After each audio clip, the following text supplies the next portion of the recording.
নিচে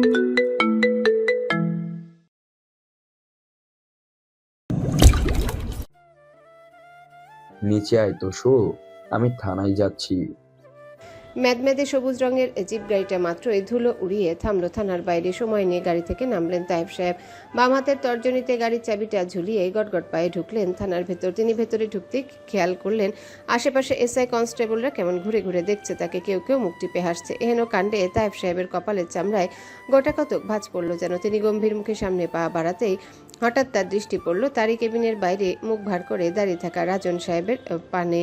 তায়েব সাহেব গম্ভীর মুখে এগোলেন তার দিকে। মানুষটার সামনে শটান ভাবে দাঁড়িয়ে গম্ভীর কণ্ঠে শুধালেন, কি সমস্যা রজন সাহেব, এখানে এভাবে দাঁড়িয়ে আছেন যে?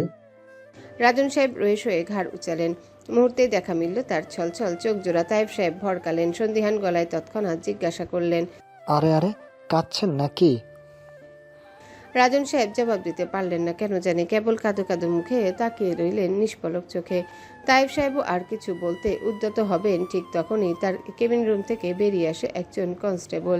এসেই কেমন কাটকাট কণ্ঠে বলেন, জনাব তাইব হাসান, বিভাগীয় কমিশনার আপনাকে ভিতরে ডাকছে। এহেন কথা যার পণ্যে অবাক হলেন তায়েব সাহেব। বিভাগীয় কমিশনার আজ হঠাৎ কি মনে করে এলো? তায়েব সাহেব কোনরূপ কাল বিলম্ব না করে ভেতরে ঢুকলেন। দুপা ভেতরে ঢুকতে এক পা তড়াক করে উঁচিয়ে এক হাত কপালে ঠেকে সালাম ঠুকলেন সজোরে।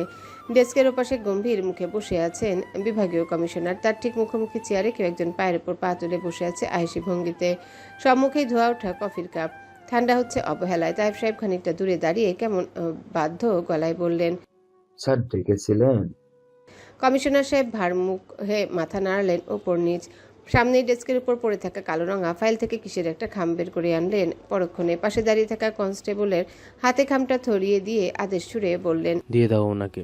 যথাযথ কাজ করলেন কনস্টেবল। দ্রুত কদমে এগিয়ে এসে খামটা দিয়ে গেলেন তায়েব সাহেবের হাতে।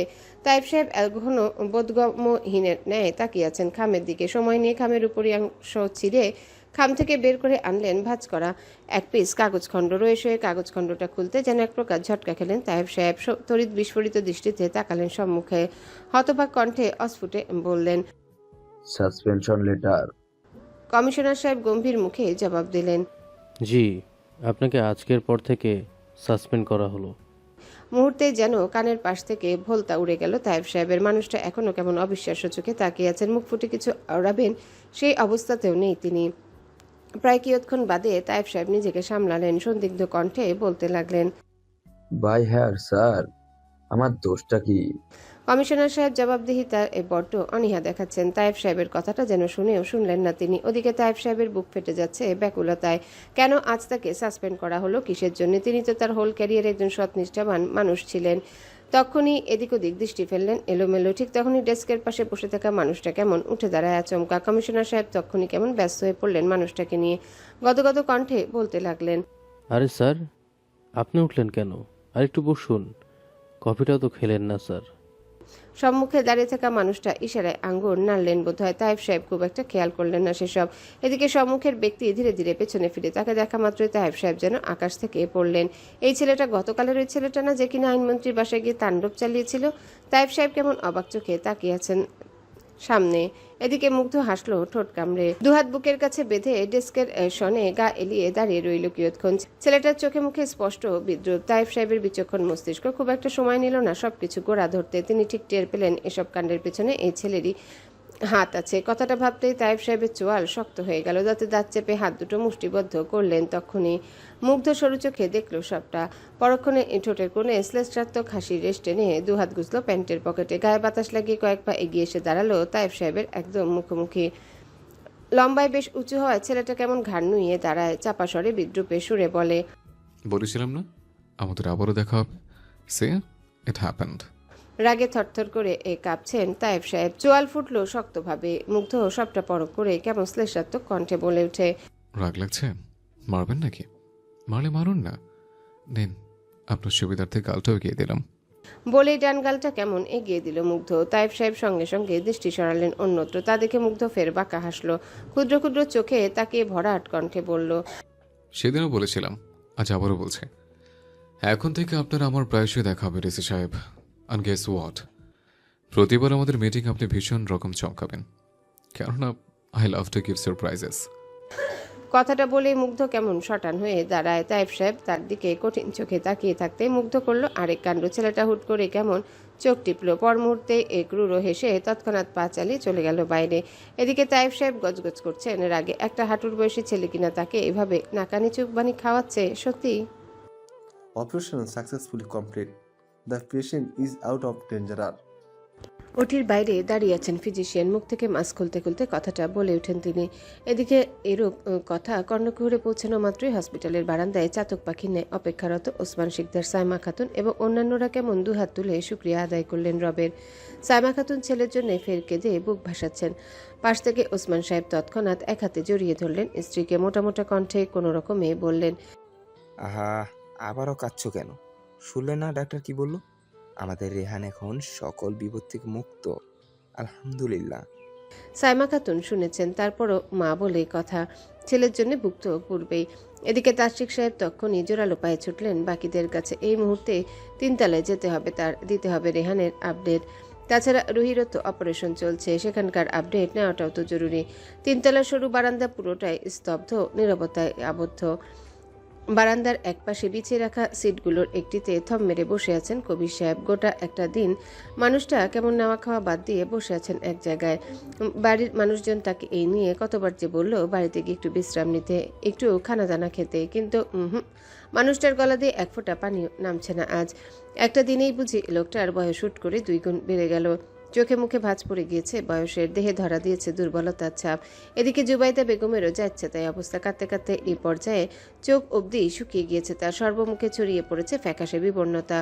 তিনি কেমন দুর্বল হয়ে পড়ে আছেন অরিনের বুকে। অরিন যথাসাধ্য চেষ্টা করছে জুবাইদা বেগমকে সামলাতে।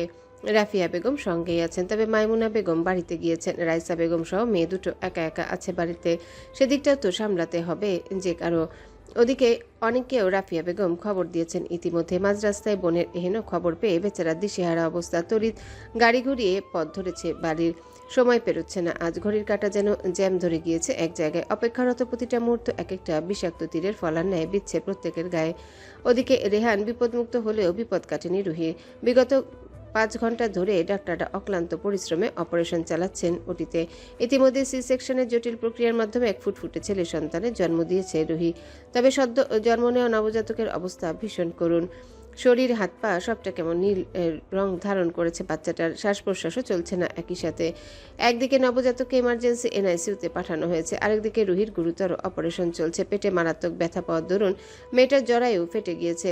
এই পর্যায়ে রোগীকে বাঁচিয়ে রাখার সম্ভাবনা বাড়াতে ডাক্তারদের এক প্রকার বাধ্য হয়ে রোগীর জরায়ু কেটে ফেলতে হয়েছে, যার অর্থ দ্বারাই ভাগ্যক্রমে রোগী বেঁচে গেলেও ভবিষ্যতে আর কখনোই মা হতে পারবেন না তিনি। মধ্যরাত, ঘড়ির কাঁটা ঘুরতে ঘুরতে এসে থেমেছে রাত 3টের ঘরে। শুনশান নিস্তব্ধতায় মুড়িয়ে আছে হসপিটালের বারান্দা। লাইট জ্বলছে নিবু নিবু আলোয়। বারান্দা সিটগুলোর একটিতে বসে আছে অরিন। পেশেন্ট কেবিনের পার্শ্ববর্তী কেবিনগুলোর একটিতে আপাতত জুবাইদা বেগম ও কবির সাহেব বিশ্রাম নিচ্ছেন। বাদবাকি মানুষজন চলে গিয়েছেন বাড়িতে। চলে গিয়েছে বললে ভুল হবে, সে তো অরিনই সবাইকে এক প্রকার জোর করে পাঠিয়ে দিয়েছে বাড়িতে। রোহির অপারেশন কমপ্লিট, তবে তা আদৌ সাকসেসফুল হলো কিনা তা বোঝা যাবে 72 ঘন্টা পর রোগীর দেহের রেসপন্স দেখে। সিটের হাতলে বা হাতের কোনোই ঠেকিয়ে গালে হাত রেখে ঝিমুচ্ছে অরিন। সারাদিন ধরে মেয়েটা তো আর কম ছোটাছুটি করেনি, সেক্ষেত্রে ক্লান্ত হওয়ায় স্বাভাবিক। বেশ কিছুক্ষণ ঝিমাতে ঝিমাতে হঠাৎ করে ঘুম ভাঙল অরিনের। সিটের হাতল থেকে কনুইটা সরাতেই নড়ে চড়ে উঠে মেয়েটা। হকচকিয়ে তাকায় এদিক ওদিক। নিবু নিবু চোখে বারান্দার শেষ প্রান্তে তাকাতেই চোখ আটকে গেল তার। অদূরে কেউ একজন দুহাত পকেটে গুজে রেখে শটানভাবে দাঁড়িয়ে আছে, গায়ে অ্যাপ্রন বোধ হয়। এদিকটায় অন্ধকার হয়, মানুষটাকে দেখা যাচ্ছে না ঠিক মতো। অরিন ঢোক গিলল সামান্য। আশেপাশে একবার সতর্ক দৃষ্টি বুলিয়ে দেখলো কেউ আছে কিনা, তবে না, এত রাতে কেউ থোড়াই বারান্দায় বসে থাকবে। ওদিকে মানুষটা ধীরে ধীরে এগিয়ে আসছে। অরিন এবার ভয়ে জড়সড় হয়ে গেল। মুখ ঘুরিয়ে অন্যত্র তাকিয়ে রইল চুপচাপ। কিয়ৎক্ষণ বাদেই অরিন টের পেল তার খুব কাছে কার উপস্থিতি। মেয়েটা তৎক্ষণাৎ নিজের চোখ মুখ কুচকে বসে রইল। পরক্ষণে সে টের পেল তার কোমর চেপে ধরেছে একজোড়া শক্ত হাত। তড়িৎ চোখ খুলল অরিন। হতচকিত নেত্রে সম্মুখে তাকাতেই দেখল রৌদ্র কেমন ক্লান্ত চোখে তাকিয়ে আছে তার পানে। তাকে দেখতে পেয়ে ফোঁস করে নিঃশ্বাস ফেলে অরিন। মুখ ফুটে কিছু বলবে তার আগে রৌদ্র নিঃশব্দে মেয়েটার পেট বরাবর মাথা গুজে পা দুটো তার মেঝেতে গেড়ে রাখা অরিন থমকায়। কাপা কাপা হাতে রৌদ্রের ঘন চুলগুলোর মাঝে আঙ্গুল ডুবিয়ে দেয় আলগোছে। আলতো হাতে ছেলেটার চুলগুলো টেনে দিতেই রৌদ্র কেমন নাক ঘষল অরিনের পেটে। এহেন স্পর্শে গা শিরশির করে উঠে অরিনের। সে তৎক্ষণাৎ খপ করে চেপে ধরে রৌদ্রের চুল। রৌদ্র সময় নিয়ে পড়ে রইল একইভাবে। প্রায় মিনিট পাঁচেক পর মুখ তুলে ক্লান্ত চাহনিতে তাকায় অরিনের মুখ পানে। কিয়ৎক্ষণ এক দৃষ্টিতে তাকিয়ে থেকে হুট করে ভারী গলায় জিজ্ঞাসা করে ওঠে, বৌজান, খুব কষ্ট হচ্ছে তোমার? অরিন হাসলো, দুহাত বাড়িয়ে আলতো করে রাখলো রৌদ্রের খোঁচা খোঁচা দাড়িতে আবৃত গালের উপর। তারপর নিজের মুখটাকে খানিক এগিয়ে এনে বেশ কায়দা করে ঠোঁট ছুঁয়ে দিল রৌদ্রের কপাল বরাবর। রৌদ্র আবেশে চোখ দুটো বুজে নেয়। অরিন রৌদ্রের ললাটে ঠোঁট ছুঁয়ে রেখে বিড়বিড় করে বলে, তুমি থাকতে কিসের কষ্ট ডক্টর সাহেব? রৌদ্র মুগ্ধ হাসলো। তৎক্ষণাৎ দুহাতে অরিনকে চাপটে ধরল বেপরোয়ার ন্যায়। এদিকে হঠাৎ এরূপ আক্রমণে সিটসহ নড়ে ওঠে অরিন। পরক্ষণে নিজেকে সামলে নিয়ে সতর্ক কণ্ঠে বলে, ডক্টর সাহেব, কেউ দেখে ফেলবে তো। রৌদ্র নাক ডুবিয়েছে মেয়েটার বুকে। ভ্রুক্ষেপীন কণ্ঠে সঙ্গে সঙ্গে জবাব দেয়, দেখলে কার কি? আমি নিশ্চয়ই অন্যের বউকে ধরিনি, নিজের বউকেই ধরেছি। So ignore them and focus on me. Arin হতবাক। ছেলেটার এহেন সোজাসাপটা উত্তর আদৌ হাসবে কিনা কাঁদবে তাই ভাবছে হয়তো। রৌদ্র সময় নিল। বেশ কিছুক্ষণ পর ছাড়ল মেয়েটাকে। পরক্ষণে নিজের খসখসে দুহাতের তালুতে অরিনের আদুরে মুখটা তুলে নিয়ে বলে, খেয়েছো কিছু? অরিন মাথা নাড়ায় দুধারে। তা দেখে মুহূর্তে মুখাভাবে পরিবর্তন ঘটল রৌদ্রের। এতক্ষণে শান্ত মেজাজটা যেন চটে গেল সেকেন্ডের ব্যবধানে। সে কেমন দাঁত খিচিয়ে পড়ল। খাসনি কেন তুই? দুপুরে খাবার পাঠিয়েছিলাম না তোর, তারপর খেলি না কেন? এহেন কথায় মিয়ে যায় অরিন। মাথা নুয়ে মিনমিনে স্বরে বলে, আপনিও তো সারাদিন খাননি তাই। তেতে উঠে রৌদ্র তৎক্ষণাৎ অরিনকে ছেড়ে দিয়ে উঠে দাঁড়ায় বসা ছেড়ে। দৃঢ় চোয়ালখানা বেশ শক্তভাবে ফুটিয়ে কঠিন গলায় ধমকে বলল, আমি খাইনি বলে তুইও না খেয়ে থাকবি? তোর আর আমার বয়স সেম। বেশি পাকনা হয়ে গেছিস মনে হচ্ছে। এত পাকনামি করতে কে বলেছে তোকে? বেশি সাহস হয়ে গেছে তাই না? কত বড় সাহস হয়ে গেলে আমার কথা অমান্য করে না খেয়ে থাকে, বেয়াদব একটা। এহেন ধমকে কেঁপে উঠে অরিন। ঠোঁট উল্টে বসে রইল মাথা নুয়ে। রৌদ্রের মেজাজ বিগড়ে গেছে দ্বিগুণ। মুখ ফুটে বেশ কিছু কড়া বাক্য আওড়াতে ইচ্ছে করলেও ধৈর্যশীল পুরুষ বেশ কায়দা করে সামলালেন নিজেকে। কোমরের উপর দুহাত চেপে ঘন ঘন নিঃশ্বাস ফেলে রাগ নিয়ন্ত্রণ করলো কোনো রকম। পরক্ষণে গম্ভীর মুখে বলল, চল খাবার খাবি। উঠল না অরিন। উল্টো গাল ফুলিয়ে বসে রইল চুপচাপ। রৌদ্র ভ্রু গোটায় তা দেখে দাঁতে দাঁত চেপে ফের বলে, ধমক খেতে না চাইলেও উঠে পড়। এবারেও ঠাই বসে রইল অরিন। রৌদ্র তৎক্ষণাৎ নিজের মুখ ঘোরায় অন্যত্র। এক হাতে অনবরত নিজের ঘাড় মেসেজ করে আর চোখে তাকালো মেয়েটার পানে। মনে মনে কষিয়ে দুটো কড়া বাক্য শোনাতেও ভুলল না ছেলেটা। পর মুহূর্তে নিজেকে শান্ত করে এক পা এগিয়ে এসে দাঁড়ায় অরিনের সামনে। তারপর আর কোনো কথা বলা ছাড়াই হুট করে মেয়েটার ফোলা ফোলা ডান গালটায় ঠোঁট ডুবিয়ে দেয় আলগোছে। বেশ শব্দ করেছে মুখে, নরম কণ্ঠে শুধালো, চলো সানশাইন, আই এম হাংরি। জ্ঞান ফিরেছে রেহানের। হাতের ক্যানোলা দিয়ে শরীরে এখনো চলছে স্যালাইন। মাথাটা এই বুঝি ফেটে যাচ্ছে তার। চোখ দুটো আপাতত খুলে রাখা দায় পড়ছে তার জন্য। তারপরও ছেলেটার অবচেতন মন রুহিকে খুঁজছে। একটু কাছ থেকে মেয়েটাকে দেখতে চাইছে, তবে শরীরটাই যে সায় দিচ্ছে না তার। রেহান এক প্রকার নীরব যুদ্ধ চালাচ্ছে নিজের শরীরের সাথে। বেচারা ভীষণ কষ্টে কোনো রকমে উঠে বসে শোয়া ছেড়ে। খানিকটা সোজা হয়ে বসতে মাথাটা কেমন চক্কর দিয়ে উঠে তার। সে তৎক্ষণাৎ ব্যান্ডেজের উপর দিয়ে দুহাতে চেপে ধরে মাথাটা। ব্যথাতুর চাহনি এদিক ওদিক ঘুরিয়ে দেখে কেবিনে উপস্থিত নার্সটি কেমন নাক ডেকে ঘুমাচ্ছে। রেহান হাত ছাড়া করল না এই সুযোগ। তরির ডান হাতের ক্যানোলাটা একটানে খুলে ফেলে পা রাখে মেঝেতে। সর্বাঙ্গ ব্যথায় গুড়িয়ে যাচ্ছে তার, তবুও সে খুঁড়িয়ে খুঁড়িয়ে হাঁটা ধরল কেবিনের বাইরে। 5 তলা থেকে 3 তলায় আসতে ইতিমধ্যে ভীষণ বেগ পোহাতে হয়েছে বেচারা রেহানের। সে তো ভাগ্য ভালো গভীর রাত বলে কথা, নাহলে তাকে থোড়ায় কেউ আসতে দিত এখানে। অন্ধকার ফাঁকা বারান্দা দিয়ে খুঁড়িয়ে খুঁড়িয়ে এগুচ্ছে রেহান। সামনেই কেবিন রুম। এতক্ষণে রুহির নিশ্চয়ই জ্ঞান ফিরেছে। রেহান নিজের সর্বোচ্চ চেষ্টা দিয়ে হাঁটতে লাগলো। এক পর্যায়ে ঠিক চলে এলো ওটির বাইরে। দুহাতে কেবিনের দরজাটা ভেতরের দিকে ঠেলে দিতেই দরজাটা কেমন খুলে গেল দুদিকে। রেহান আর সময় নষ্ট করলো না, তড়িঘড়ি করে ভেতরে ঢুকলো নিঃশব্দে। শীতাতপ নিয়ন্ত্রিত কেবিন রুম। বেডে নিষ্প্রাণ হয়ে শুয়ে আছে রুহি। নাকে অক্সিজেন মাস্ক, দুহাতে মোটা মোটা ক্যানোলা। পেটার আগের মতো ফোলা নেই, ফুলে থাকা ভাবটা অনেকটাই কমে গিয়েছে ইতিমধ্যে।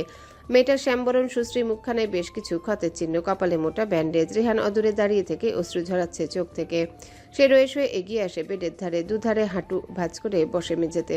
তারপর মেয়েটার মুখ পানে এক দৃষ্টিতে তাকিয়ে থেকে কাঁদতে থাকে নীরবে।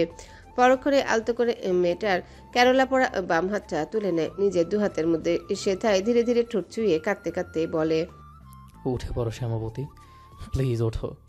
এহেন কথা কানে যায়নি রুহির। রেহান তখন চলছল চোখে তাকায় মেয়েটার মুখ পানে, কাঁদতে কাঁদতে হেঁচকি তুলে বলে, আমার বাবু লাগবে না শ্যামাবতী, আমার শুধু তোমাকেই লাগবে। থামে রেহান। এ পর্যায়ে বাচ্চাদের মতো ঠোঁট ফুলিয়ে কাঁদতে কাঁদতে বায়না ধরার সুরে বলে, এই শ্যামাবতী, ওঠো না তুমি। এবারেও নিশ্চুপ রুহি। অদূরের মনিটরে দুর্বল হার্ট রেট দেখা যাচ্ছে। রেহান দেখলো। ভয়ার্ত ঢোক গিলে তখনই তাকালো মেয়েটার দিকে।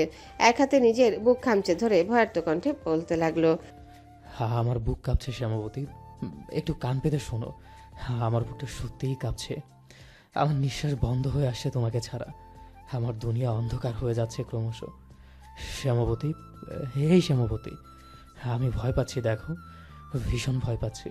তোমাকে নিজের কাছে হারিয়ে ফেলার মতো যন্ত্রণা, খুব ভয় পাচ্ছি। থামে রেহান। রুহির বেডের উপর মাথা ঠেকিয়ে কাঁদতে থাকে নিঃশব্দে। পরক্ষণে মাথা তুলে লাল হয়ে আসা চোখ জোড়া তাক করে মেয়েটার নিষ্প্রাণ মুখের দিকে ভঙ্গুর গলায় আবারও বলে, এই বউ, আমার বউ, শুনতে পাচ্ছ তুমি? আমি কিন্তু এবার চিৎকার করব, সব কিছু ধ্বংস করে ফেলবো বলে দিলাম। তুমি বিনে আমার অস্তিত্ব হারাবে মেয়ে। এই রিহান নামক ভীতু ছেলেটা হারিয়ে যাবে চিরতরে। রেহানের বুক ফাটা আর্তনাদগুলো আদৌ যাচ্ছে রুহির কানে? যাচ্ছে না তো। গেলে বুঝি সে এতক্ষণ পড়ে থাকতো? হসপিটালের বাইরে শুনশান রাস্তা। সমগ্র নগরী গভীর ঘুমে তলিয়ে আছে। এক হাতে হটডগ, মাঝে মধ্যে এক দুই ব্যাট বসছে তার গায়ে। গুনে গুনে পা ফেলছে অরিন। তার ঠিক পাশাপাশি হাঁটছে রৌদ্র, দুহাত প্যান্টের পকেটে গুজে গম্ভীর মুখে। অরিন একটু একটু করে খাচ্ছে, মাঝে মধ্যে রৌদ্রকেও খাওয়াচ্ছে। রৌদ্র কি সুন্দর গম্ভীর মুখে খেয়ে যাচ্ছে নিঃশব্দে। অরিন খাওয়ার এক পাখে হঠাৎ পায়ের গতি থামায়। রৌদ্র দাঁড়িয়ে পড়ে তৎক্ষণাৎ। ঘাড় বাঁকিয়ে মেয়েটার দিকে তাকাতেই দেখে অরিন কেমন উদাস মুখে দাঁড়িয়ে আছে। রৌদ্র তখন বিচলিত কণ্ঠে জিজ্ঞাসা করে ওঠে, কি হয়েছে সানশাইন, হঠাৎ মন খারাপ করলি কেন? অরিন রয়ে শয়ে চোখ তুলে তাকায়। মুহূর্তে রৌদ্রের চক্ষুগোচর হয় মেয়েটার চলচল চোখ জোড়া। এক পর্যায়ে অস্থির হলো রৌদ্র। তৎক্ষণাৎ দুহাতে আগলে ধরে অরিনের আদুরে মুখখানা। অস্থির গলায় জিজ্ঞাসা করে ওঠে, কি হয়েছে জান বাচ্চা, কাঁদছিস কেন? অরিন নাক টানে। ছলছল চোখে রৌদ্রের মুখ পানে এক দৃষ্টিতে তাকিয়ে থেকে থেমে থেমে বলে, ডক্টর সাহেব, রুহিপুর সাথে যা হলো এমনটা যদি কখনো আমার সাথে হয় তখন আপনি কি করবেন? থমকায় রৌদ্র। বলিষ্ঠদেহী যুবকের এই প্রথমবারের মতো সর্বাঙ্গ কেঁপে ওঠে একসাথে। অরিন বেশ টের পেল রৌদ্রের সেই কম্পন। সে তৎক্ষণাৎ হাত উঠিয়ে চেপে ধরে রৌদ্রের হাত। ওদিকে রৌদ্র নিজে শুষ্ক অধৈর্যরা খানিক ভিজিয়ে নেয় জিভ দিয়ে। পরক্ষণে কাপা কাপা কণ্ঠে আচমকা বলে ওঠে, আমার রব না করুক সানশাইন, তোর গায়ে সামান্যতম ফুলের আঁচড় পড়লে আমি মরে যাবো জান বাচ্চা, ঠিক মরে যাবো, তুই দেখে নিস। এক হাতে বিস্কির বোতল, আরেক হাতের মধ্যমা ও তর্জনীর মাঝে ধরে রাখা মোটা সিগারেট। ক্ষণে ক্ষণে এসে সিগারেট চাপা হচ্ছে দু ঠোঁটের ভাঁজে, টানা হচ্ছে লম্বা লম্বা শুকটান। পরক্ষণে মুখের সেই কলুষিত ধোঁয়াগুলো ঠোঁটের ফাঁক গলিয়ে ছড়িয়ে যাচ্ছে চারিপাশে। সফেদ রঙা স্বচ্ছ টাইলসের মেঝেতে উদম গায়ে শুয়ে আছে মুগ্ধ। বাদামি চোখ দুটো বুজে রাখা, আজ তার বন্ধ চোখের পাতায় ভাসছে অতীতের বিষাক্ত কিছু স্মৃতি। একটা 5-6 বছরের বাচ্চা তাকে ধরে রেখেছে কয়েকজন। সে কাছে, ক্ষুধার জ্বালা তাকে পাগল করে দিচ্ছে। সে গলা ফাটিয়ে ডাকছে তার মাকে। তার মা উঠছে না, ভাসছে নদীর জলে। গায়ে লাল টুকটুকে শাড়ি, শাড়ির আঁচলটা গলায় বাঁধা। কেউ একজন কানের কাছে মুখ নামিয়ে বলছে, ডাকো আম্মা, ডাকো। তড়িৎ চোখ মেলে মুগ্ধ। ঘন ঘন নিঃশ্বাস ফেলে এক হাতে চুলগুলো খামচে ধরে শক্তভাবে। এতেও যেন শরীরে কাঁপন কমছে না তার। সে তৎক্ষণাৎ উপায়ন্তর না পেয়ে হাতের জ্বলন্ত সিগারেটটা নিজের পেটের সঙ্গে চেপে ধরে। চোখ দুটো বুজে নিয়ে দাঁতে দাঁত চেপে সহ্য করতে থাকে ব্যথাটুকু। এ তো নতুন কিছু নয় তার জন্যে। যুবকের ফর্সা পেট, চামড়াগুলোকে একটুখানি পরখ করলেই দেখা যাবে সেথায় শত শত সিগারেট পোড়া দাগ জমেছে। হয়তো কখনো নিজের বুকের দহন কমাতে, নয়তো কোনো তীব্র যন্ত্রণা ভোলাতে এই ব্যবস্থা যুবকের। আধা খাওয়া সিগারেটটা শরীরের চামড়া পুড়তে ব্যস্ত, অথচ মুগ্ধ হাসছে, ঠোঁট পিষে বিড়বিড় করে বলছে, আম্মা, ডাকবো নাকি? অপেক্ষার পালা নাকি সহজে ফুরায় না। কথাটা যে খুব একটা ভুল নয় তা ইদানিং বেশ টের পাচ্ছেন এহসান বাড়ির মানুষজন। সপ্তাহখানেক কেটে গেলেও সে দুর্ঘটনার রেশ যেন আজও বেশ তাজা প্রত্যেকের হৃদয়ে। রেহান এখন বেশ সুস্থ, পা খুঁড়িয়ে চলাফেরা করলেও শরীরের অবস্থা আগের থেকে বেশ উন্নত। তবে ঘটনা ঘটেছে আরেকটা। এই তো গত 2 দিন আগের খবর। এনআইসিইউতে শিফট করে রাখা রুহি রেহান দম্পতির নবজাতকের হার্টবিট হুট করেই থেমে গিয়েছিল কেমন। গোটা হসপিটালে তখন জুবাইদা বেগমের করুণ আত্মচিৎকার ভাসছিল। সাইমা খাতুন জীবনে প্রথমবারের মতো জ্ঞান হারিয়েছিলেন সেদিন। ভাবা যায় যে মানুষটা নিজের ছেলের অমন করুণ অবস্থাতেও কোনো রকমে দাঁড়িয়েছিলেন দু পায়ে, অথচ নাতির এহেন খবর পাওয়া মাত্রই তিনি কিনা জ্ঞান হারিয়ে 7 ঘন্টা পড়েছিলেন। রৌদ্র সেদিন নির্বাক ছিল কেবল, তার চোখ বেয়ে নিঃশব্দে গড়িয়েছিল নোনা জল, যদিও বা তা সকলের অলক্ষ্যে। ওদিকে রেহান হয়ে গিয়েছিল বদ্ধ উন্মাদ। বেচারা ছেলের শোকে তখনই এনআইসিউতে ছুটে গিয়ে কাপড়ে মোড়ানো ছোট্ট প্রাণটাকে প্রথমবারের মতো বুকে চেপে ধরেছিল। বুক ফাটা আর্তনাদে কেবল বলছিল, আব্বু তোমায় চাইনি বাবা, আব্বু খারাপ, আব্বু অভিশপ্ত। আব্বু তখন সবার সামনে বলেছিলাম আমার প্রাণের শরীরকে বাঁচাতে। আব্বু খারাপ, খুব খারাপ। তা না হলে কেউ তার ছোট্ট অংশকে পৃথিবীতে আসার আগেই না বলে দেয়? বলে না তো বাবা, তবে আমি বলেছি। আমি তোমাকে বাদ দিয়ে আমার শ্যামাবতীকে চেয়েছি বাবা। আমি আজ সারা জীবনের জন্য দোষী হলাম, খুনি হয়ে গেলাম তোমার। হাসরের ময়দানে আব্বুর জন্য মোটেও সুপারিশ করো না বাবা, আব্বু খারাপ। সেদিন এক পিতার ভঙ্গুর হৃদয়ের আর্তনাদে এনএসিউতে উপস্থিত সকল ডাক্তার নার্সের চোখের পানিতে যার যার বুক ভেসেছিল। আকবারি আর্তনাদে মত্ত থাকা রেহানের কাছ থেকে নবজাতককে নিতে চাইলে রেহান তাদের উপর আক্রমণাত্মক হয়ে ওঠে। নার্সসহ বাদবাকি ডাক্তাররা বহু চেষ্টা করে নবজাতককে রেহানের কাছ থেকে নিতে সক্ষম হয়নি। তখন উপায়ন্তর না পেয়ে এগিয়ে এসেছিল রৌদ্র। রেহানকে বহু কষ্টে সামলে নিয়ে এক হাতে বাচ্চাটাকে কোলে নিতেই আচমকা সে টের পেল বাচ্চাটা বোধহয় পা নাড়ালো। পাশ থেকে ডাক্তার এগিয়ে আসতে চাইলেই হাত উঁচিয়ে তাকে থামায় রৌদ্র। অবিশ্বাস্য চোখে এক দৃষ্টিতে নবজাতকের দিকে তাকিয়ে থেকে সে তৎক্ষণাৎ এক হাতে হালকা চাপড় দিল নবজাতকের তুলার ন্যায় মোলায়েম গালে। মুহূর্তে মিরাক্কেল ঘটল। যেই বাচ্চাটার কিছুক্ষণ আগ অবধি হার্টবিট চলছিল না, সেই বাচ্চাটাই রৌদ্রের শক্তপোক্ত দু হাতের আগলে যেতেই নড়ে চড়ে উঠল। গালে মৃদু চাপড় খেতেই ঠোঁট উল্টে সশব্দে চিৎকার করে উঠল। আশেপাশের মানুষজন এহেন কাণ্ড দেখে রীতিমতো হতভম্ব। তাদের এই ক্ষুদ্র জীবদ্দশায় যে এমন মিরাকেল ঘটবে তা যেন খুনা করেও ভাবেননি তারা। ওদিকে বাচ্চার কান্নার শব্দ কানে পৌঁছাতে রৌদ্র থমকে দাঁড়িয়ে রয় এক মুহূর্তের জন্যে। নবজাতক শিশুটি মোড়াচ্ছে, তার লালচে বাদামি ঠোঁট জোড়া তিত্তির করে কাঁপছে, চোখ দুটো কেমন কুচকে রাখা, মুখটা এইটুকুন, সম্পূর্ণ শরীর মুড়িয়ে রাখা মোটা তোয়ালেতে। রৌদ্রের তখন কে জানে কি হয়েছিল। ছেলেটা কেবল ছলছল চোখে এক দৃষ্টিতে তাকিয়েছিল নবজাতকের পানে। সময় নিয়ে নিজের মুখটা খানিক নামিয়ে এনে আলতো স্পর্শে ঠোঁট ছুঁয়ে দেয় নবজাতকের নরম ললাটে।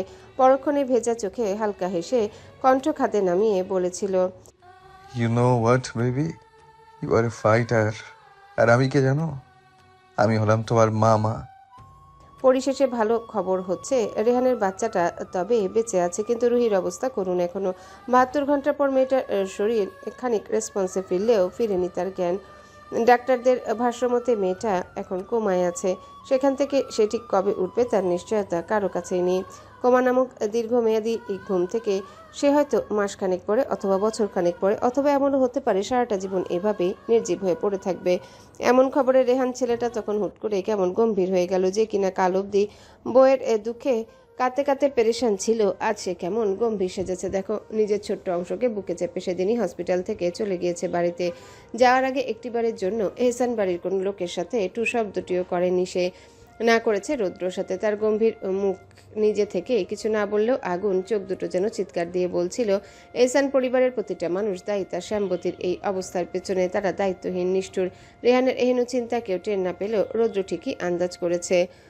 তবুও যেচে পড়ে রেহানকে বলেনি কিছু। ঠিকই তো, রেহানের জায়গায় যদি সে নিজে থাকতো সে কি তবে মাফ করতে পারতো নিজের পরিবারকে? রুহিকে শিফট করা হয়েছে শিকদার বাড়িতে, তার সেই পুরানো কামরায়। আশ্চর্য হলেও সত্যি, রেহান সেদিন অভিমান করে হসপিটাল থেকে চলে গেলেও পরে ঠিকই ফিরে এসেছে বউয়ের কাছে। নিজ দায়িত্বে বউকে শিফট করেছে নিজেদের পুরানো ঘরে। তার আদেশানুসারে মেয়েটার জন্য রাখা হয়নি কোনো নার্স। রেহান নিজেই সর্বক্ষণ তৎপর থাকে বউ বাচ্চার খেদমতে।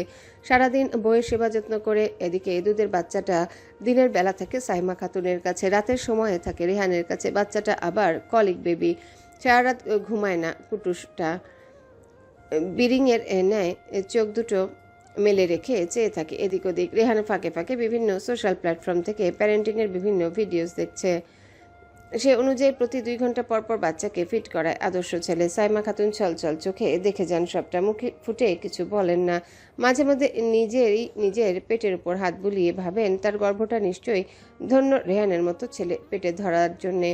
কেটেছে আরও 10 দিন। এহসান বাড়ির পরিবেশ ইদানিং বেশ গম্ভীর। কেউ তেমন কথা বলে না, হাসে না আগের মতো। প্রত্যেকের চোখে মুখে এক অদ্ভুত বিষাদের ছাপ স্পষ্ট। রুহিকে ও বাড়িতে শিফট করার প্রস্তাবে সকলেই ভিন্ন মত প্রকাশ করেছিলেন, তবে রেহান সেদিন সকলের সামনে কঠিন গলায় বলেছিল, মেয়ে বিয়ে দিয়েছেন আমার কাছে। যেদিন থেকে ও আমার স্ত্রী হয়েছে সেদিন থেকে ও আমার গুরু দায়িত্ব রূপান্তরিত হয়েছে। আমাকে আমার দায়িত্ব নিষ্ঠার সাথে পালন করতে দিন। আমার বউ আমার কাছে থাকবে, বাঁচলে আমার সঙ্গে বাঁচবে, মরলেও আমার কাছেই মরবে। অগত্যা অমন কথায় আর কিছু বলার মতো সাহস হয়নি এহসান বাড়ির লোকজন। বলেই বা কী লাভ? রেহান কি আর আদৌ শুনবে কারো কথা? যে ছেলের মুখ থেকে কখনো হাসি সরেনি, সারাক্ষণ মেতে থাকতো হই হল্লা হাসি ঠাট্টায়, সেই ছেলে সেদিন কেমন কঠিন গলায় কথাগুলো বলেছে। এহসান বাড়ির সদস্যরা কেবল মাথা নত রেখে শুনেছেন। সব দিন পেরিয়েছে এভাবে। কবির সাহেব সহ বাকিরাও বেশ কয়েকবার রুহিকে দেখতে গিয়েছিল শিকদার বাড়িতে, তবে রেহান অনুমতি দেয়নি তাদের। উল্টো কিছু কঠিন বাক্য শুনিয়েছে এই বলে, আপনাদের অবহেলায় আজ আমার শ্যামাবতী রেহাল। কোন মুখে এসেছেন ওকে দেখতে? আমার দেয়া আমানতকে ঠিকমতো দেখে রাখতে পারেননি, সেটা আপনাদের ব্যর্থতা। আর আমি ব্যর্থদের কখনো ক্ষমা করি না। কান খুলে শুনে রাখুন সবাই, এহসান বাড়ির প্রতিটি সদস্য এখন থেকে আমার জন্য অচেনা হলো। আমার চোখে আজও আপনারা দোষী, আর বাদবাকি জীবনটাতেও দোষীই থাকবেন। এই রেহানকে চেনে না কেউ। রূঢ় কঠিন, যার মুখ দিয়ে বরাবরের মতোই দুষ্টুমি কথা বেরোনোর বদলে বেরিয়েছে তীরের ফলার ন্যায় তীক্ষ্ণ বাক্য। ওসমান শিকদার গম্ভীর ছিলেন সেদিন। ছেলের বিপক্ষে যাবার সাহস নেই তার, তাই তো সবটা মুখ বুঝে দেখেছেন কেবল। সাইমা খাতুন সেদিনও নাতি নিয়ে ব্যস্ত ছিলেন। জুবাইদা বেগম ছলছল চোখে নাতিকে একটু ধরতে নিলেই পেছন থেকে রেহান সিঁড়ির কোনায় দাঁড়িয়ে গম গম গলায় বলেছিল, ধরবেন না আমার ছেলেকে। আপনাদের স্পর্শ ওর গায়ে লাগলেই আমার শরীর জ্বলে উঠবে। বারবার মনে পড়বে আমার স্ত্রীর করুণ পরিস্থিতির কথা। আমি হয়তো নিজের বাদ বাকি ভদ্রতাটুকু ভুলে যাব তখন। তাই কেউ আমার সন্তানকে ছোঁয়ার সাহস করবেন না, কেউ না। এহেন ও কাটকাট কথায় ভঙ্গু সকলের হৃদয়। রৌদ্র সেদিন আসেনি শিকদার বাড়িতে। কেন যেন রেহানের সাথে চোখ জোড়া দেওয়ার মতো সাধ্য ছিল না তার, কেননা সেদিন তো তার উপস্থিতিতেই বোনটার অত বড় অ্যাক্সিডেন্ট হলো। এই দায়ের গা থেকে কিভাবে মুছবে সে? কিভাবে ভুলবে বোনের রক্তমাখা ওইটুকুন শরীরটা? দিনটা আজ রবিবার, কার্যদিবস হয়। এহসান বাড়ির সকলে যে যার মতো ছুটে গিয়েছে কর্মক্ষেত্রে। রৌদ্র আজ সকাল সকাল হসপিটালে গিয়েছে। একদিনে আজ দুটো অপারেশন, এই নিয়ে বেচারার ব্যস্ততা ফুরাচ্ছে না। ওদিকে অনেকেও ছুটছে অফিসে। ইকরা এহসান বাড়িতে নেই, বাবার বাড়ি গেছে আজ 5 দিন। শোনা গেল মেয়েটা নাকি কদিন যাবৎ ভীষণ অসুস্থ, সারাক্ষণ বিছানায় পিঠ লাগিয়ে রাখে। খানিকটা উঠতে গেলেই নাকি মাথা ঘোরায়, মুখে অরুচি দেখা দিয়েছে। ভাত দেখলে নাক সিটকায়, মাছ দেখলে নাক সিটকায়, কাঁচা আদা রসুনের ঘ্রাণ নাকে গেলেই নাকি গুলিয়ে ওঠে তার। বইয়ের এমন পরিস্থিতির কথা কানে আসতে বড্ড পেরেশান। অনেক মনে মনে সিদ্ধান্ত নিয়েই ফেলেছে আজই অফিস সেরে বউয়ের কাছে ছুটবে সে। এদিকে কবির সাহেব ইদানিং অফিসে বসেন না। লোকটার কাঁধ দুটো যেন হুট করে 2 মণ ভারী হয়ে গিয়েছে। মধ্যবয়স্ক দেহটায় জমেছে বয়স্ক ছাপ। গালের খোঁচা খোঁচা দাড়িগুলো ইদানিং বেশ বড় হয়েছে, যার দরুন লোকটার গাল ঢেকে গেছে পাকা চাপদারিতে। কবির সাহেব সেদিনকার পর থেকে কথা বলা খুব কমিয়ে দিয়েছেন। এমনকি জুবাইদা বেগমের সাথেও হা হু ছাড়া কথা বলেন না বাড়তি। শুধু কি তিনি এমন ভাব ধরেছেন জুবাইদা বেগমও যে দুর্বল হয়ে গিয়েছেন মেয়ের শোকে? মানুষটা ইদানিং সংসার ধর্মে ভীষণ অমনোযোগী। যিনি প্রতিদিন ফজর নামাজটা আদায় করে ছুটতেন রসুই ঘরে, তিনি এখন রোজ দেরি করে ঘুম থেকে ওঠেন। কখনো বেলা 10টায়, তো আবার কখনো বেলা 11টায়। স্বাভাবিক সারা রাত যায় নামাজ বিছিয়ে মেয়ের জন্য কাঁদতে থাকলে সকাল সকাল থোড়ায় জেগে থাকবেন তিনি। ওদিকে জুবাইদা বেগমের এহেন দুর্বল হয়ে যাওয়ায় বাকিরা যতটা না কষ্ট পেয়েছে তার চেয়ে দ্বিগুণ কষ্ট পেয়েছে রাফিয়া বেগম। রোজ রোজ এখন আর আগের মতো বান্ধবীর সাথে খোঁজ গল্পে মাতেন না তিনি। দেখেন না বান্ধবীকে মন খুলে একটু হাসতে। দৈনিক রান্নাবান্না সেরে জোর করে জুবাইদা বেগমকে 1-2 মুঠো ভাত মুখে তুলে দিলে তবে একটু একটু খাবার গেলেন জুবাইদা বেগম। তা না হলে সারাদিন খাবার খাওয়ার কথা মনে পড়ে না মানুষটার। রাফিয়া বেগমের কাঁধে এখন বেশ দায়িত্ব। বলে বিপদ নাকি এ যখন আসার হয় তখন সকল দিক থেকে একেবারে আসে। এই যেমনটা ইদানিং এহসান বাড়ির মানুষজনদের সাথে হচ্ছে। তাইব সাহেব চাকরি হারিয়েছেন, কথাটা প্রথম কেউ আজ করতে না পারলেও গত 4 দিন আগে তাইব সাহেব নিজে থেকে বড় ভাইদের বলে দিয়েছেন কথাটা। তা শুনে কবির সাহেব প্রতিক্রিয়াহীন থাকলেও সাব্বির সাহেব বেশ চমকেছেন। তাইব সাহেবকে একাধারে জেরা করে পরিশেষে যা বুঝলেন, দেশে এখন সৎ মানুষের মূল্য নেই। সাব্বির সাহেব সেদিনই তাইফ সাহেবকে অফিসে বসিয়েছেন। একদিকে কবির সাহেব দিন দুনিয়া ভুলে ঘর ধরেছেন, আরেকদিকে তাইফ সাহেব জয়েন করেছেন অফিসে। গধূলির পরন্ত লগ্ন, ঢাকা শহরের ব্যস্ত আমেজে এই কদিন ধরে কেমন শীত শীত ভাব জমেছে। সামনে শীতকাল, পরিবেশে ইতিমধ্যে শীতের আগমনী বার্তা প্রকাশ পেয়েছে বেশ। মির্জাবাড়ির সুবিশাল লিভিং রুমের সোফাগুলোয় গোল হয়ে বসে আছেন মির্জাবাড়ির মানুষজন। তৌকির মির্জা আয়েশে বিস্কিট ডুবাচ্ছেন চায়ের কাপে, মাঝে মধ্যে তুলে তুলে মুখেও পুড়ছেন আরামসে। তৌসিফ মির্জা গুরুগম্ভীর মুখে দুহাত সোফার দু হাতলে রেখে বসে আছেন। সামনেই ট্রাক সমিতির ইলেকশন। বেশ কয়েক বছর ধরে তিনি নিজেই জিতে এসেছেন এহেন নির্বাচনে, জনসাধারণের ভোটে নয়, টাকার জোরে। তবে এবার ইলেকশনের ব্যাপারটা একদম ভিন্ন। অপোজিট পার্টিতে দাঁড়িয়েছে যুবক নেতা বেটা, মাঠে কম কাজ করলেও সোশ্যাল মিডিয়ায় কাজ করছে বেশ, যার দরুন তার জনপ্রিয়তা তুঙ্গে। তার সম্মুখে টিকে থাকাটা এক প্রকার চ্যালেঞ্জ বই কি তৌসিফ মির্জার জন্য। বেচারা এই নিয়ে বড্ড চিন্তিত। ছেলে আকাশ তাকে সর্বদিক দিয়ে সহায়তা করবে কি, সে উল্টো নাম ডোবাচ্ছে তা। সেদিন দেখা গেল কোন পরিষ্কার কর্মীর সাথে হুদায় তর্ক বিতর্কে জেদ ধরে পরিষ্কার কর্মীর গায়ে ভুলবশত হাত তুলে ফেলেছিল। এরপর আর কি, বর্তমানে সকলের হাতে মোবাইল থাকে, ঘটনা ঘটতে দেরি, মিডিয়ায় ভাইরাল হতে দেরি নেই। তৌসিফ মির্জার যাও একটু একটু নাম ছিল ছেলের এহেন বোকামিতে, তাও গেল এই নিয়ে কম কষ্ট বেচারার বুকে। এদিকে শারমিন বেগম রান্নাঘরে ব্যস্ত, বড় জায়ের সাথে টুকটাক কাজ করছেন তিনি, তৈরি করছেন বিকালের নাস্তা। এর মধ্যে লিভিং রুম থেকে হাঁক ছেড়ে ডেকে ওঠেন তৌকির সাহেব। কই গো, শুনছো? আর এক কাপ চা দিয়ে যাও তো আমায়। শারমিন বেগম শুনলেন, প্রতি উত্তরে তেমন কিছু না বলে চুপচাপ কাপে চা ঢেলে পা বাড়ালেন লিভিং রুমের দিকে। গুনে গুনে দুপা এগোতেই হঠাৎ তার চোখ পড়ল দোতলার সিঁড়ির দিকে। ধূপধাপ পা ফেলে নামছে মুগ্ধ। গায়ে নেভি ব্লু রঙা ট্রেঞ্চ কোট, বা হাতে চকচকে সিলভার রঙা ঘড়ি, পায়ে বুট। মাথার এলোমেলো চুলগুলো আজ বেশ পরিপাটি, চোখের উপর শোভা পাচ্ছে নীল রঙা রোদ চশমা, গায়ে করা পারফিউমের ঘ্রাণ। শারমিন বেগম কেমন হাঁ করে তাকিয়ে রইলেন ছেলেটার দিকে। হাত ধরে রাখা চাটা যে ঠান্ডা হচ্ছে সেদিকে কোনো রকম প্রক্ষেপ নেই তার। মুগ্ধ শক্ত চোয়ালে লিভিংয়ে এসে দাঁড়াতে সকলের নত দৃষ্টি তখনই উঠল ছেলেটার দিকে। তৌসিফ মির্জা কেমন ভ্রু কুচকে চেয়ে রইলেন, মনে মনে বলেই বসলেন। মনে মনে আওড়ানো বাক্যটা ঠোঁটের আগায় আনার সাধ্য নেই তৌসিফ মির্জার। এদিকে তৌকির সাহেব তৎক্ষণাৎ ছেলেকে আপাদমস্তক পরখ করে সন্দিহান গলায় জিজ্ঞাসা করে ওঠেন, এত সুন্দর করে রেডি হয়ে কোথায় যাচ্ছ? মুগ্ধ কবজি উল্টে ঘুরি দেখল। বাবার করার প্রশ্নের উত্তর দিতে মোটেও তারা দেখায় না গম্ভীর পুরুষ। উল্টো গমগমে গলায় তখনই বলে, চলো। ভরকায় তৌকির সাহেব আমতা আমতা করে ফের বলে ওঠে, কোথায়? বিয়ের পাকা কথা বলতে। এরূপ প্রতি উত্তরে হকচকিয়ে ওঠেন তৌকির সাহেব। তড়িৎ দুধারে মাথা নাড়িয়ে জানায়, ছি ছি, কি বলো? আমার কি এখন বয়স আছে আবারও বিয়ে করার? নেহাত দেখতে আমি বেশ হ্যান্ডসাম, তাই বলে ছেলের বদলে নিজে? কথাটা শেষ হবার আগে মুগ্ধ কেমন দাঁত চিরবিড়িয়ে উঠে কঠিন গলায় বলে, আমি তোমার কথা নয়, নিজের কথা বলছি। প্রথম কথাটা ধরতে পারেননি তৌকির সাহেব। ঠোঁট গোল করে যেই না একটু শব্দ তুলবে অমনি তার টনক নড়ল যেন। তক্ষুনি বিস্ফোরিত দৃষ্টিতে তাকালেন ছেলের দিকে। মুহূর্তে শটান হয়ে দাঁড়িয়ে অপ্রস্তুত কণ্ঠে বলে ওঠেন, কি কি বললে তুমি? আমার কেন যেন মনে হচ্ছে আমি কানে ভুল শুনছি। মুগ্ধের মেজাজ চটল এবার। ফর্সা মসৃণ ললাটে মুহূর্তে বিরক্তির ভাঁজ পড়ল বেশ কয়েকটা। সে কেমন চোয়াল শক্ত করে বেরিয়ে গেল বাড়ি থেকে। তৌকির সাহেব তৎক্ষণাৎ ছুটলেন ছেলের পিছু পিছু। বাড়ির সদর দরজা পেরিয়ে ড্রাইভওয়েতে পা রাখতে তিনি গলা উঁচিয়ে ছেলেকে ডেকে বললেন, গার্জিয়ান ছাড়া কেউ মেয়ে দেবে না। থামল মুগ্ধ। ঘাড় বাড়িয়ে সানগ্লাসের আড়ালে চাইল তীক্ষ্ণ দৃষ্টিতে। পর মুহূর্তে ঠোঁটের কোণে রহস্যময় বাঁকা হাসির রেশ টেনে অদ্ভুত শান্ত কণ্ঠে বলল, কন্ট্রাক্ট ম্যারেজের জন্য আবার গার্জিয়ান তো লাগবে নাকি?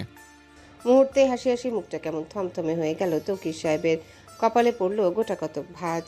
তিনি পা বাড়িয়ে এসে দাঁড়ালেন ছেলের মুখোমুখি। অবোধ স্বরে জিজ্ঞাসা করলেন, কন্ট্যাক্ট ম্যারেজ মানে? এই পর্যায়ে হাত বাড়িয়ে চোখ থেকে চশমাটা খুলে নেয় মুগ্ধ। নির্বিকার ভঙ্গিতে জবাব দেয়, শর্ত মোতাবেক বিয়ে, অনলি 6 মাসের জন্য। এরপর মেয়ে যাবে মেয়ের রাস্তায়, আর আমি তো বরাবরই আমার রাস্তায় থাকি। থমকায় তৌকির সাহেব। হতভম্ব চোখে তাকিয়ে রইল কেমন। হতবাক কণ্ঠে থেমে থেমে বললেন, এটা বিদেশ না শায়ান, এটা বাংলাদেশ। এখানে বিদেশের মতন এসব contact marriage, one night stand চলে না। বাঁকা হাসে মুগ্ধ। বাদামি চোখ দুটো কেমন ক্ষুদ্র ক্ষুদ্র করে নিয়ে কণ্ঠ নামালো খাদে। গায়ের কোটটা একটু নাড়িয়ে চাড়িয়ে ভাবলেশীন গলায় বলল, বাংলাদেশ বলেই বিয়ে করতে চাইছে, নাহলে এতক্ষণে ওই মেয়েকে কাঁধে করে তুলে নিয়ে আসতাম। আর ইউ নো দ্যাট, আমি এসবে ভীষণ এক্সপার্ট। সন্ধ্যা পড়েছে মাত্রই। এহসান বাড়িতে এখন আর আগের মতো সন্ধ্যা নাগাদ চায়ের আড্ডা বসে না। এত বড় বাড়ি এখন কেমন নিস্তেজ হয়ে পড়ে আছে দেখো। সাব্বির সাহেব এবং তাইফ সাহেব মাত্রই এলেন অফিস ছেড়ে। ড্রয়িং রুমের বড় সোফায় গায়ে লিয়ে বসতে মাইমুনা বেগম পানি নিয়ে এলেন মানুষ দুটোর জন্য। এগিয়ে এসে তাইফ সাহেবকে এক গ্লাস পানি এগিয়ে দিতে মানুষটা কেমন মুচকি হাসলেন। বিনিময়ে মাইমুনা বেগমও হাসলেন একটুখানি। সরে এসে সাব্বির সাহেবকে পানি এগিয়ে দিতে বাড়ির সদর দরজা দিয়ে হৈ হৈ করে কত অপরিচিত মানুষজন ঢুকে পড়লেন। প্রত্যেকের হাতে বড় বড় ফলের কার্টন। তারা একে একে ভেতরে ঢুকে কার্টনগুলো ড্রয়িংয়ে রেখে চলে যাচ্ছেন উল্টো পথে। পেছন পেছন আরও আসছে কি যেন। এদিকে এহেন কাণ্ডে হতবাক বাড়ির সকলে। সাব্বির সাহেব তৎক্ষণাৎ দাঁড়িয়ে পড়েন বসা ছেড়ে। গম্ভীর মুখে আওয়াজ তুলে বলেন, কি হচ্ছেটা কি? কারা আপনারা? আর এসব কোত্থেকে আনছেন? লোকগুলো জবাব দিচ্ছে না। নিজেদের কাজে মত্ত থেকে বেজায় গরিমা দেখাচ্ছেন যেন। তাইফ সাহেব এই পর্যায়ে এগিয়ে আসেন। সদ্য কাত থেকে কার্টন নামানো ব্যক্তির হাত টেনে কঠিন গলায় জিজ্ঞাসা করেন, কি বলছি আপনাদের? কথা কানে যাচ্ছে না? এত ফলমূল কে পাঠিয়েছে? আমি। সদর দরজা থেকে ভেসে আসা গমগমে গলায় সেদিকে চোখ ফেললেন সকলে। সাব্বির সাহেব অদূরের বলিষ্ঠ দেহী যুবককে না চিনলেও তাইফ সাহেব ঠিক চিনলেন। তিনি তৎক্ষণাৎ তেলে বেগুনে জ্বলে উঠে কঠিন গলায় বলতে লাগলেন, what the hell are you doing here? কোন সাহস আমার বাড়িতে পা রাখলে তুমি? দরজার চৌকাঠে দাঁড়িয়ে মুগ্ধ ঠোঁট পিষে হাসলো। নিজের চিরচেনা স্বভাবে তখনই গটগট করে পায়ে চলে এলো ভিতরে। ওদিকে বাড়ির বাদবাকি মানুষজন ইতিমধ্যেই তাইফ সাহেবের চেঁচানোতে ড্রয়িং রুমে এসে দাঁড়ালেন। অহি আরিন তড়িঘড়ি করে সিঁড়ি বেয়ে নিচে নেমে এলেও মাহি মেয়েটা সিঁড়ির আগায় গা লুকিয়ে দাঁড়িয়ে রইল কেমন। লুকিয়ে লুকিয়ে ড্রয়িং রুমে মুগ্ধকে দেখে কেমন বিড়বিড় করে বলল, লোক এখানে কেন এসেছে? ওদিকে বেপরোয়া মুগ্ধ নিজের বরাবরের বেয়াদবি স্বভাব চরিত্র বজায় রেখে ড্রয়িং রুমের একপাশে সোফায় বসে পড়ল বিনা বাক্যে। তারপর পায়ের উপর পা তুলে এমনভাবে নাড়াতে লাগলো যেন এটা তার বাপের বাড়ি। এদিকে তাইফ সাহেব রীতিমতো ফুঁসছেন। তেড়ে ফুড়ে এগিয়ে এসে মুগ্ধের উদ্দেশ্যে ঝাঁঝালো কণ্ঠে বলতে লাগলেন, বেয়াদব, নিজে এসব অসভ্যতা এবারের বাইরে গিয়ে দেখাও। আমার বাড়িতে কোন সাহসে ঢুকলে তুমি? এক্ষুনি বের হও, না হলে পুলিশ ফোর্স ডাকিয়ে ঘাট ধাক্কা দিয়ে বের করব। এহেন হুমকিতে মুগ্ধ কেমন শ্লেষাত্মক হাসলো দেখো। এক হাতে রয়েস হয়ে চোখ থেকে চশমাটা খুলে নিয়ে তাচ্ছিল্য ভরা দৃষ্টিতে তাকালো তাইফ সাহেবের পানে। শান্ত কণ্ঠে বলল, এক্সকিউজ মি, আই থিঙ্ক আপনার বয়স বাড়ার সাথে সাথে আপনার স্মৃতিশক্তিটা কমে যাচ্ছে। আপনি বোধহয় ভুলে যাচ্ছেন আপনি এখনও ডিসি নন, আর পাঁচটা সাধারণ জনগণের মতোই একজন। সো এসব ফোকলা ধমক নিজের পকেটেই রাখুন, সময় এলে কাজে লাগবে। অপরিচিত ছেলের এহেন চরম বেয়াদবিতে হতবাক সকলে। সাব্বির সাহেব তখনই তাইফ সাহেবের পানে চোখ তুলে তাকালেন। সন্দিগ্ধ গলায় জিজ্ঞাসা করেন, তাইব? কে ওই ছেলে? তাইফ সাহেব দাঁত কিরমির করছেন। নাকফুলি নিঃশ্বাস ফেলতে ফেলতে কেবল বললেন, the most wanted mafia monster. ভরকায় সবাই। তড়িৎ বুকের মাঝে ভিন্ন এক ভয় জাগ্রত হয় সবার। এইসব কালো জগতের মানুষ তাদের বাড়িতে কেন এলো, হঠাৎ কি উদ্দেশ্যে এলো, এই নিয়ে যত ভাবনা সবার। ওদিকে মুগ্ধ এবার গম্ভীর মুখে বলে ওঠে, আহা, আপনিই তো দেখছি আমার ইন্ট্রো দিয়ে দিচ্ছেন। এভাবে বললে হয়? বলুন, ইন্ট্রো দিলে ঠিক মতো দিবেন। কিভাবে দিবেন দেখাচ্ছি, দাঁড়ান। বলেই মুগ্ধ নিজের কোমরের পেছন থেকে রাশিয়ান মডেলের পিস্তলটা বের করে এনে রাখলো সামনের টেবিলের উপর। পরক্ষণে ফের পায়ের উপর পা তুলে নাচাতে নাচাতে ভারী কণ্ঠে বলতে লাগলো, May I introduce myself? Meet the most powerful underworld king, Monster. যাকে দেখার সুযোগ কেবলমাত্র মৃত মানুষদের হয়। ভাবছেন হয়তো মৃত মানুষ আবার দেখে কিভাবে? অ্যাকচুয়ালি ব্যাপারটা হচ্ছে কি, আমাকে যারা একবার সচকে দেখে ফেলে তারা সর্বোচ্চ পরবর্তী 5 মিনিট বেঁচে থাকে।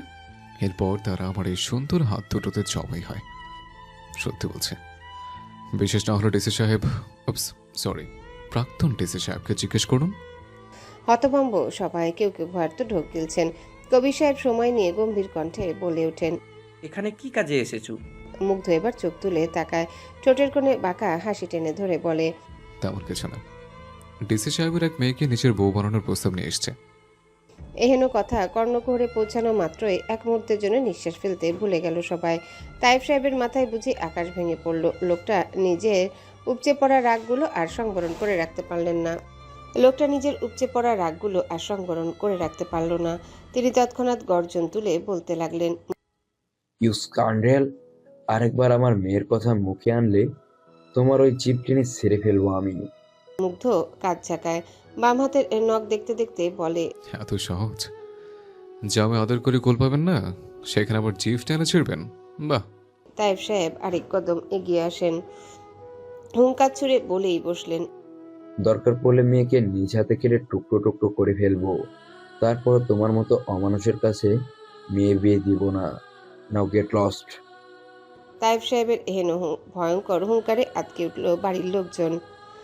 অথচ যার উদ্দেশ্যে এরূপ ভয়ঙ্কর উক্তি বেরুলো সে কেমন নির্বিকার ভঙ্গিতে পায়ের উপর পা তুলে বসে আছে এখনো। ভাব এমন, এই হুঙ্কারের কিছুই না তার জন্য। মুগ্ধ নিজের পাটাও কেমন নাচাচ্ছে অভদ্রের ন্যায়। তার চোখে মুখে নেই বিন্দুমাত্র হেলদোল, তবে ঠোঁটের কোণে স্পষ্ট বিদ্যমান বাঁকা হাসির রেশ। মুগ্ধ ঘাড় কাত করল সামান্য। সব মুখে ফুসতে থাকা তাইফ সাহেবের দিকে কিয়ৎক্ষণ এক দৃষ্টিতে তাকিয়ে থেকে পরক্ষণে পায়ের উপর পা থেকে পা নামিয়ে শটান হয়ে দাঁড়ালো। অতঃপর গম্ভীর পুরুষ প্যান্টের পকেটে দুহাত গুজে ভাবলেশীন কণ্ঠে বলল, তাই সই, আপনার এই টুকরো টুকরো করা মেয়েকেই না হয় নিয়ে যাব নিজের সাথে করে। তাইব সাহেবের শুভ্র মুখখানা মুহূর্তেই রক্তবর্ণ ধারণ করেছে, যেন তিনি কেমন সাপের ন্যায় ফুসছেন রীতিমতো। মানুষটা অতিরিক্ত রাগের চোটে হিতাহিত জ্ঞান শূন্য। তিনি তখনই মুগ্ধের দিকে তেড়ে এলেন, দাঁতে দাঁত চেপে হাত উঁচিয়ে মুগ্ধের গালে সপাটে এক ঘা বসাতে গেলেই সে হাতখানা চট করে ধরে মুগ্ধ। ওদিকে বাড়ির সবাই হতভম্ব। সাব্বির সাহেব তৎক্ষণাৎ এগিয়ে এসেছেন ভাইয়ের নিকট। এদিকে মুগ্ধ নামক সুদর্শন যুবক পর মুহূর্তেই নিজের রং পাল্টালো। মুখাবব থেকে এতক্ষণের ভাবলেশীন কায়দায় মুখ সরিয়ে তৎক্ষণাৎ চলে এলো নিজের চিরচেনা ভয়ঙ্কর রূপে। দৃঢ় চোয়ালখানা ব্লেডের ন্যায় ধারালো যেন। সে কেমন দাঁতে দাঁত চেপে সবেগে হাতটা ছুঁড়ে ফেললো তায়েব সাহেবের। হঠাৎ আক্রমণের তাল সামলাতে না পেরে অদূরের মেঝেতে ছিটকে পড়লেন তায়েব সাহেব। ঘটনার আকস্মিকতায় হতভম্ব সকলে। ভাগ্যিস সাব্বির সাহেব পেছনে দাঁড়িয়েছিলেন, তিনি তখনই ছুটে গিয়ে ভাইকে আগলে ধরেন। মুহূর্তে লিভিং রুম জুড়ে এক প্রকার হই হুল্লোড় পড়ে গেল। এদিকে মুগ্ধ চোয়াল শক্ত। অতিরিক্ত রাগের ফলে সুদর্শন যুবকের কপাল এবং ঘাড়ের রগগুলো কেমন ফুটে উঠেছে আচমকা। বাদামি চোখ দুটো ছেয়ে গেছে এক রক্তাক্ত আভা।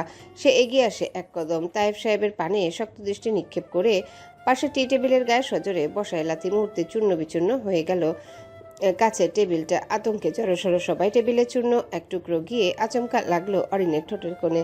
ফলাফল স্বরূপ মেয়েটার ঠোঁটের কোণ কেটে গিয়ে রক্ত পড়ছে অবহেলায়।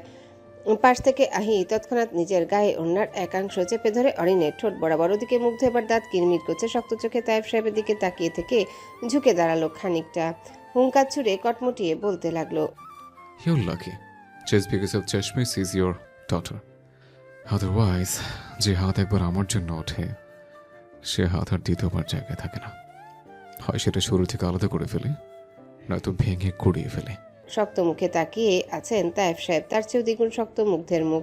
চোখের কোণে আগুন লেপটে ভীষণ কঠোর গলায় পর মুহূর্তে বলল, আপনার মেয়েকে আমি নিয়ে যাবই যাব, তারপর আপনাদের সবার চোখের সামনে দিয়ে। পারলে আমার একটা চুল ছেড়ে দেখান। অ্যান্ড ভুলেও ভাববেন না আমি আপনার কাছ থেকে অনুমতি চাইছি। ওইসব অনুমতি and all the fucking criteria doesn't suit on me. যেখানে আমি আমার বাপেরই শুনি না, সেখানে আপনি কোন ক্ষেতের মূলা? Just wait and watch. আপনার সুস্থ মেয়ে আমার সাথে না গেলেও আপনার মেয়ের লাশ আমার সাথে যাবে, তাও যাবেই। And mark my word. এহেন হুমকিতে কেঁপে ওঠে মাহির ক্ষুদ্র বদনখানি। মেয়েটা তৎক্ষণাৎ সরে গেল সেখান থেকে। করিডোরে আরেক পা বাড়াতেই যাবে তখনই শোনা গেল মুগ্ধের আরেক দফা হুমকি। আগামী 15 দিন পর আমি কোরিয়া ব্যাক করব। ঠিক সেই টাইমে আপনার মেয়ে আমার সাথে যাবে। ও যদি আমার সাথে না যায় তাহলে কান খুলে রাখুন, এই বাড়িতে অগণিত লাশ পড়বে। পুরো ইসান বাড়িকে আমি ধুলোয় মিশিয়ে ফেলব। কোনো পাপের বাটে কলেজে থাকলে আমি আটকে দেখাক। ছেলের কথা না যেন আগুনের তোপ, যা কর্ণকুহরে পৌঁছানো মাত্রই মাহি তৎক্ষণাৎ ছুটে চলে গেল নিজ কামরায়। ওদিকে ড্রয়িং রুমের পরিস্থিতি বেশ জটিল। এহসান বাড়ির কর্তাদের চোখে মুখে একরাশ আতঙ্ক। তায়েব সাহেব স্তম্ভিত নেত্রে তাকিয়ে আছেন কেমন। বাড়ির গৃহিণীরা ভয়ে তটস্থ। এহেন অতর্কিত আক্রমণ বোধহয় এই প্রথম দেখলেন তারা। ওদিকে মুগ্ধ বেটা রাগিব, চোখ দুটো তার ইতিমধ্যে ধারণ করেছে রক্তবর্ণ ভাব। দৃঢ় চোয়াল ফুটে আছে শক্তভাবে। সে হুঙ্কার ছুড়ে আরও কিছু বলতেই যাবে, অমনি পেছন থেকে ছুটে এলেন তৌকির সাহেব। দুহাতে তৎক্ষণাৎ জাপটে ধরলেন ছেলেকে। অনুনয় সুরে বলতে লাগলেন, control yourself Shayan, please control. মুগ্ধ থামল। এক ঝটকায় বাবার হাত থেকে নিজের শক্তপোক্ত হাতখানা ছাড়িয়ে নিয়ে দাঁড়ালো শটানভাবে। পরক্ষণে কটমট দৃষ্টিতে তাকালো তায়েব সাহেবের দিকে। চোখ দুটো দিয়ে যেন আগুন বেরোবে তার। পর মুহূর্তে কেমন দাঁত কিরমির করে বলতে লাগলো, don't take me so lightly. আপনি হয়তো ধারণা করতে পারবেন না আমার ক্ষমতা কতটুকু। আপনাকে এবং আপনার পুরো পরিবারকে এক চুটকিতে মাটিতে মিশিয়ে ফেলা সেকেন্ডের কাজ শুধু। ইউ নো হোয়াট, আপনাদের মতো গুটি কত পিঁপড়াদের মাটিতে মিশিয়ে ফেললেও কেউ কিচ্ছুই টের পাবে না। সত্যি বলছি, সবাই এলে না হয় হাতে কলমে প্রমাণ দিয়ে দিব। তাইব সাহেব কণ্ঠস্বর হারিয়েছেন এই পর্যায়ে। বিচক্ষণ মস্তিষ্ক তার ভাবতে ব্যস্ত হলো মুগ্ধকে নিয়ে। যেই ছেলে নিজের সামান্য একটা ফাইলের জন্য আইনমন্ত্রীর গোটা বাড়িটাকেই জ্বালিয়ে দিতে গিয়েছিল, সেই ছেলের ক্ষমতা সম্বন্ধে খুব একটা ধারণা না থাকলেও কিছুটা হলেও এই পর্যায়ে আন্দাজ করতে পারছেন তিনি। তাই তো কেমন মুখ বুজে বসে রইলেন মেঝেতে। সাব্বির সাহেব কড়া কণ্ঠে দুটো বাক্য আওড়াতেই যাবেন, অমনি পাশ থেকে তায়েব সাহেব বাদ সাধলেন ভাইকে। তৎক্ষণাৎ হাত বাড়িয়ে চেপে ধরেন সাব্বির সাহেবের এক হাত। সাব্বির সাহেব কপাল কুঁচকে তাকালেন এবার। তায়েব সাহেব তখন মাথা নাড়ায়, দুধারে ইশারায় বললেন চুপ থাকতে।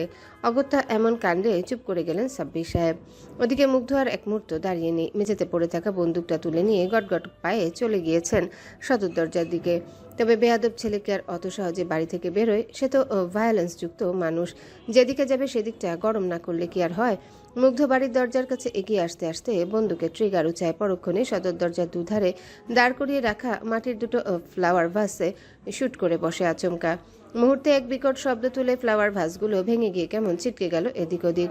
মুগ্ধ থামল না, পেছনে ঘুরে আবারও বন্দুক উঁচিয়ে তাক করলো এহসান বাড়ির ড্রয়িং রুমের সিলিংয়ে ঝুলন্ত ঝাড়বাতির দিকে। অতঃপর আরেকবার আঙ্গুল চাপলো ট্রিগারে। পরপর দুটো শুট করতেই কাছের তৈরি নান্দনিক ডিজাইনের ঝাড়বাতিটা গড়িয়ে পড়ল নিচে। পর মুহূর্তে ঝনঝনিয়ে শব্দ তুলে কাজ ছড়িয়ে ছিটিয়ে গেল পুরো টাইলসের মেঝেতে। ভাগ্যিস তায়েব সাহেব মেঝে থেকে উঠে গিয়েছেন এতক্ষণে, না হলে ঝাড়বাতিটা নির্ঘাত তার মাথার উপর পড়তো। ওদিকে মুগ্ধ এবার বাঁকা হাসলো কেন যেন। বন্দুকের নলে সামান্য ফু দিয়ে ঝাঁঝালো কণ্ঠে বলল, এ তো কেবল শুরু, গোটা পিকচার দেখুন এখনো বাকি ডিসি সাহেব। বলেই উল্টো পথে পা বাড়ায় মুগ্ধ। এক হাতে কোমরের পিঠে বন্দুকটা গুজে নিয়ে পায়ের গতি বাড়ালো বেশ। এদিকে তার চলে যাওয়ার পথে হতভম্ব চোখে তাকিয়ে আছেন তায়েব সাহেব। বুকটা এবার দ্রিম দ্রিম শব্দ করে কাঁপছে তার, মস্তিষ্ক লাগছে ফাঁকা, শরীরটা তার আচমকা কেঁপে উঠল খানিক। পাশ থেকে সাব্বির সাহেব শক্ত করে আগলে নিলেন ভাইকে। রয়ে শয়ে খানিক ঢোক গিলে বললেন, তুই ঠিক আছিস তায়েব? তায়েব সাহেবের কানে আদৌ কথাটা পৌঁছালো কিনা কে জানে। তিনি কেমন পাথর বনে দাঁড়িয়ে রইলেন ঠায়। এরই মধ্যে মাইমুনা বেগম কাপা কাপা বদনে এগিয়ে এসে দাঁড়ালেন স্বামীর মুখোমুখি। মানুষটা বোধহয় নিজের উপচে পড়া কান্নাগুলো থামিয়ে রেখেছেন বহু কষ্টে। শুভ্র মুখখানা তার লাল হয়ে গেছে দেখো, চোখ দুটোর কার্নিশ ভর্তি জল, যেন একটু পলক পড়লেই তার বাঁধ ভেঙে টুপ করে গড়িয়ে পড়বে গাল বেয়ে। তায়েব সাহেব চোখ তুলেননি ওপরে, হয়তো ইস্তে চোখ জোড়া দেবার সাহস পাচ্ছেন না জনাব। মাইমুনা বেগম এবার মুখ খুললেন, কাপা কাপা কণ্ঠে থেমে থেমে বললেন, ওই ছেলেকে তুমি আগে থেকেই চিনতে? নিশ্চুপ তায়েব সাহেব মাথা নুইয়ে দাঁড়িয়ে আছেন কেবল। মাইমুনা বেগম এবার বোধ হারালেন, চিৎকার দিয়ে ফের জিজ্ঞাসা করলেন, কথার উত্তর দাও মাহির আপু। আচমকা এহেন চিৎকারে চোখ তুললেন তায়েব সাহেব। স্ত্রীর কাঁপতে থাকা মুখায়বব দেখে আহত হলেন বেশ। পরক্ষণে খানিকটা শুকনো ঢোক গিলে বললেন, হ্যাঁ।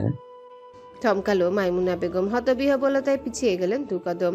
আতঙ্কিত গলায় বলতে লাগলেন, ও কেন আমার এক মেয়েকে বিয়ে করতে চাইছে মাহির আপু? কেন একজন কুখ্যাত সন্ত্রাসী আমার মেয়ের ওপর নজর দিল? কেন দিল মাহির আপু? তুমি না পুলিশ? একজন পুলিশ কর্মকর্তা হওয়া সত্ত্বেও তোমার পরিবারের উপর একজন সন্ত্রাসীর নজর পড়ল কিভাবে? তায়েব সাহেবের গলা ধরে আসছে এ পর্যায়ে। মানুষটা কেমন দুর্বল হেঁটে হুট করে বসে পড়লেন মেঝেতে। সফেদ রঙা টাইলসের পানে ছলছল চোখ জোড়া নিবদ্ধ রেখে মোটা কণ্ঠে বলতে লাগলেন, পুলিশ হওয়াটাই আমার জীবনের সবচেয়ে বড় ভুল ছিল মাইমুনা।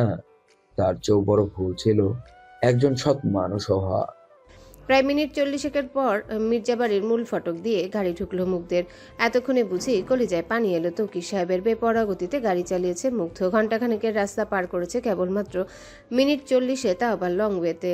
তৌকির সাহেব মধ্যবয়স্ক মানুষ, গায়েগতরে এখনো বেশ শক্তপোক্ত থাকলেও মনে খুব একটা জোর নেই তার। ছেলের এহেন বেপরোয়া ড্রাইভিং দেখে বেচারা ইতিমধ্যেই মনে মনে কান ধরেছে। বেঁচে থাকলে আর কোনোদিনও ছেলের সঙ্গে গাড়িতে উঠবেন না তিনি, বিশেষ করে ছেলের মেজাজ যখন চটে থাকবে। মুগ্ধ দক্ষ হাতে গাড়ি ঘুরালো পার্কিং লটে। শক্ত মুখে গাড়ি পার্ক করে বেরিয়ে গেল গাড়ি থেকে। তৌকির সাহেব পিছু পিছু ছুটলেন। ছেলে বাড়িতে ঢুকতে তিনি পা রাখলেন সদর দরজার চৌকাঠে। তবে এরই মধ্যে দেখা গেল বাড়ির ভেতরে হইচই। তৌকির সাহেব ভ্রু গোটায় ধীর কদমে লিভিং এর দিকে এগোতেই শুনতে পায় তৌসিফ মির্জার হুঙ্কার। তিনি কাকে যেন কল করে ইচ্ছে মতো গালমন্দ করছেন। ওদিকে আকাশ অদূরে দাঁড়িয়ে বেশ কয়েকজন পাতি গুন্ডাদের সাথে কি যেন আলাপ করছে। ঠিক তখনই মুগ্ধ তাকে পাশ কাটিয়ে চলে যেতে চাইলেই আকাশ পথ আটকে দাঁড়ায়। মুগ্ধের মুখাবয়ব ঠিকমতো পরখ না করে তেরা দেখিয়ে বলে ওঠে, হেই মুগ্ধ, একটা ইমার্জেন্সি তলব পড়েছে। অপোজিট পার্টির লোক গুন্ডা পান্ডা পাঠিয়েছে, চল তো ব্যাপারটা একটু মিটিয়ে আসি। মুগ্ধের চোয়াল শক্ত, মেজাজ এমনিতেই সপ্তম আসমানের, তার মধ্যে আকাশের অমন হুকুম। সে কি জানে না মুগ্ধ মহাশয় কারো হুকুম শুনতে পারে না? মুগ্ধ এবার দাঁত খিঁচল, হাত দুটো মুষ্টিবদ্ধ করে নিয়ে কেবল কাটকাট কণ্ঠে বলল, সাইডে সর। শুনল না আকাশ, উল্টো গো ধরে কর্কশ গলায় বলতে লাগলো, তোকে কি কোনো কাজে আশেপাশে পাবো না? এসেছিস পর থেকে তোকে বলছি অপোজিট পার্টির লোকেদের সাথে একটু বসতে, ওদের একটু একটু হুমকি ধুমকি দিতে, কিন্তু তুই ওসব কিছুই না করে। বাকিটা শেষ করতে পারেনি বেচারা। তার আগে ছেলেটার চোয়ালখানা এক হাতে শক্ত করে চেপে ধরে মুগ্ধ। আকাশ কুকিয়ে উঠে চোয়ালের ব্যথায়, দু হাতে নিজেকে আপ্রাণ চেষ্টা চালাতেই শোনা গেল মুগ্ধের হিংস্র কণ্ঠ, তোর বাপের কেনে গোলাম আমি বান্দির ছেলে, একদম পয়েন্ট নিচে চোটটা মাইরা ফেলবো জানোয়ার বাচ্চা। তুই কাকে হুকুম দাস? কার সামনে দাঁড়ায় গলা উঁচায় কথা বলস? জীব অতিরিক্ত চললে আরেকবার এইভাবে কথা বলে দেখ, তোর জিভ টেনে ছিঁড়ে এনে রাস্তার কুকুরকে খাওয়াবো, বলে দিলাম। এরপর হুঙ্কারে তটস্থ সকলে। বাড়ি ভর্তি পার্টির লোকজন কেমন হাঁ করে তাকিয়েছে এই দুজনের দিকে। তৌসিফ মির্জা তৎক্ষণাৎ ছুটে এলেন ছেলের নিকট। মুগ্ধের দিকে শক্ত চোখে তাকিয়ে থেকে কর্কশ গলায় বলে ওঠেন, কি হচ্ছেটা কি মুগ্ধ? ছাড়ো আমার ছেলেকে, ছাড়ো বলছি। মুগ্ধ ছাড়লো, তবে তৎক্ষণাৎ ঝটকা মেরে নিজের সামনে থেকে সরালো আকাশকে। আকাশ ছাড়া পেয়ে দু হাতে চেপে ধরে নিজের চোয়ালখানা, ব্যথায় মুখ কুচকে যাচ্ছে তার। তৌসিফ মির্জা আহত চোখে তাকিয়ে রইলেন ছেলের দিকে। এগিয়ে এসে নরম হাত বাড়িয়ে রাখলেন ছেলের কাঁধে। ওদিকে মুগ্ধ তখন গটগটিয়ে সিঁড়ি বেয়ে দোতলার দিকে এগোচ্ছে। সিঁড়ির গোড়ায় দাঁড়িয়ে থেকে আকাশ কেমন একাধারে বলে যাচ্ছে, প্ল্যাটের আজকেল গুন্ডামি করতে করতে এখন যার তার গায়ে হাত তোলার স্বভাব হয়ে গিয়েছে ওর। পাশ থেকে তৌসিফ মির্জার ছেলেকে থামতে বলছেন, তবে ছেলে তার থামছে না। উল্টো গলার স্বর আরেক ধাপ উঁচিয়ে বলছে, আমাকে থামাচ্ছ কেন? ভুলে যাবে না আব্বা, এ বাড়িতে আমি বড় ছেলে, আর ও আমার ছোট হয়েও কিনা আমার গায়ে যখন তখন হাত তুলে, আর তোমরা এর কোনো বিচার করো না। কেন করো না? তৌসিফ মির্জা গম্ভীর হলেন এই পর্যায়ে। মুগ্ধের উপর তিনিও তো ভীষণ বিরক্ত, তবে মুগ্ধকে মুখ ফুটে কিছু বলবার থোড়াই সাহস আছে তার। ওদিকে তৌকির সাহেব কোমরের পিঠে দুহাত বেঁধে দাঁড়িয়ে আছেন, মুখাভাবে নেই তেমন উদ্বেগ। তিনি কেবল কণ্ঠ উঁচিয়ে বললেন, বড় ভাইজান, তোমার ছেলেকে বলো সে যদি নিজের ভালো চায় তাহলে যেন মুখটাকে একটু সংযত রাখে, কেননা আমার ছেলে কিন্তু লাগামহীন। কপাল কুচকালেন তৌসিফ মির্জা। গলায় একরাশ ঝাঁজ ঢেলে ভাইয়ের উদ্দেশ্যে মুখটা খুলতেই যাবেন, অমনি পাশ থেকে আকাশ কেমন খেই হারিয়ে বলে বসলো, হ্যাঁ হ্যাঁ, আপনার সুপুত্র লাগামহীন তো হবেই, শত হলো বেশ্যাপাড়ার মাগের ছেলে বলে কথা। থমকায় সকলে। রান্নাঘরে দুয়ারে দাঁড়িয়ে আছেন শারমিন বেগম। এহেন কথা শুনেও মানুষটা কেমন নির্বিকার ভঙ্গিতে দাঁড়িয়ে আছেন, তার চোখে মুখে নেই তেমন উদ্বেগ। ভাবলেশীন ভঙ্গিতে তৎক্ষণাৎ গা গুটিয়ে চলে গেলেন কিচেনে।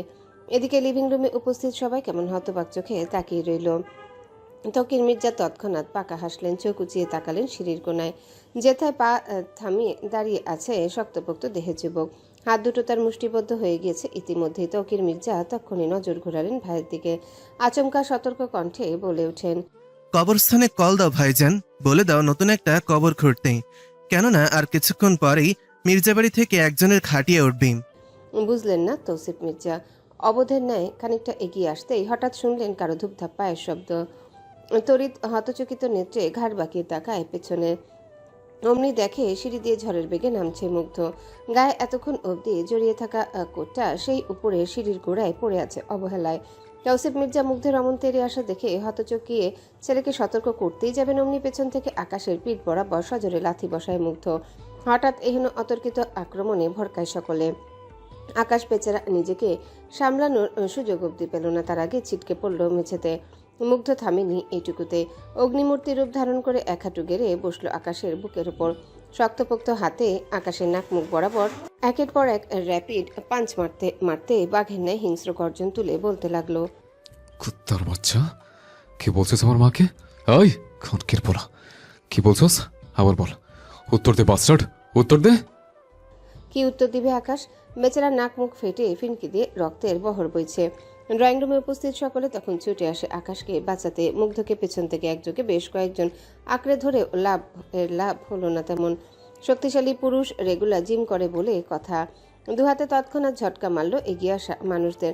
তারপর আবারও আকাশের রক্তাক্ত মুখ বরাবর একের পর এক ঘুষি মারতে লাগলো। ওদিকে তৌসিফ মির্জা এবার নির্ঘাত হার্ট অ্যাটাক করে বসবেন। ছেলের এমন পরিস্থিতি দেখে তিনি তখনই ছুটে গেলেন ভাইয়ের নিকট। দিন দুনিয়া তোয়াক্কা না করে তৎক্ষণাৎ জাপটে ধরলেন ভাইয়ের পা দুটো। কাঁদতে কাঁদতে বললেন, তোর ছেলেকে আটকা তৌকির, আমার ছেলেটা মরে যাবে ভাই। তৌকির মির্জা নির্বিকার ভঙ্গিতে দাঁড়িয়ে আছেন, মুখ ঘুরিয়েছেন অন্যদিকে। এদিকে মুগ্ধকে এবার বেশ কয়েকজন আঁকড়ে ধরেছে পেছন থেকে। মুগ্ধ হুঙ্কার ছুটছে ক্ষুব্ধ বাঘের ন্যায়, হাত পা ছুটছে আকাশকে ধরতে। তবে মানুষগুলো এবার যেন বেশ শক্তপোক্তভাবেই আটকেছে মুগ্ধকে। ওদিকে দুর্বল আকাশ নিভু নিভু চোখে কোনো রকম উঠে দাঁড়িয়েছে। এক পা খানিক পেছাতে নিলেই মুগ্ধ তখন নিজের মাথা দিয়ে বেশ জোরে সোরে আঘাত করে বসলো পেছন থেকে তাকে আটকে রাখা লোকগুলোকে। মুহূর্তে সবার হাতের বাঁধন খানিকটা ঢিলে হতে ছুটল মুগ্ধ। তবে একটুখানি এগোতে পেছন থেকে দুজন এসে দু কাঁধ আঁকড়ে ধরে তার। মুগ্ধ এবার নিজের খেই হারায়, গর্জন তুলে দুহাতে নিজের গায়ের শার্টটাকে এক টানে ছিঁড়ে ফেলে। মুহূর্তে উন্মুক্ত হলো যুবকের বলিষ্ঠ টান টান দেহখানি। ফুলে ফেপে থাকা মাসলগুলো চোখে পড়তে পেছনের লোক দুটো আচমকা পিছিয়ে গেল ভয়ে। কিন্তু বাদবাকিদের মধ্যে থেকে এক চ্যাংড়া ছোকরা নিজের দাবাঙ্গিরি দেখানোর জন্য কোত্থেকে যেন একটা মাটির ফ্লাওয়ার ভাস এনে ছুঁড়ে মারল মুগ্ধের টান টান পিঠে। মুহূর্তেই ফ্লাওয়ার ভাস ভাঙলো মুগ্ধের পিঠে, চারিদিকে ছিটিয়ে গেল মাটির অংশ বিশেষ। মুগ্ধ গা ঝাড়া দিল একটুখানি। ঈগল দৃষ্টিতে ঘাড় বাঁকিয়ে তাকালো আলগোছে। পেছনে দাঁড়িয়ে থাকা ছেলেটা কেমন ভয়ার্ত ঢোক গিলল দেখো। ধীরে ধীরে মানুষের ভিড়ে কদম পেছাতে মুগ্ধ ছুটল তার দিকে। বেচারা ছোকরা অন্যান্যদের পিছে পিছে লুকাচ্ছে। এরই মধ্যে মুগ্ধ এসে তৎক্ষণাৎ খামচে ধরে ছোকরার চুলগুলো।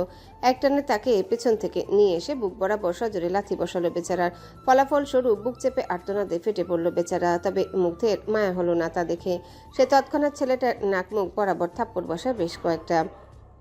পরক্ষণে দুহাতে ছেলেটার মাথা ধরে নিজের মাথার সাথে সজোরে মারল এক ধাক্কা। এবার আর জ্ঞান ধরে রাখতে পারেনি ছেলেটা। মুগ্ধের শক্তপোক্ত মাথার আঘাত খেতেই জ্ঞান হারিয়ে লুটিয়ে পড়ল মেঝেতে। মুগ্ধ তখন ঘাড় বাঁকিয়ে তাকায় পেছনে।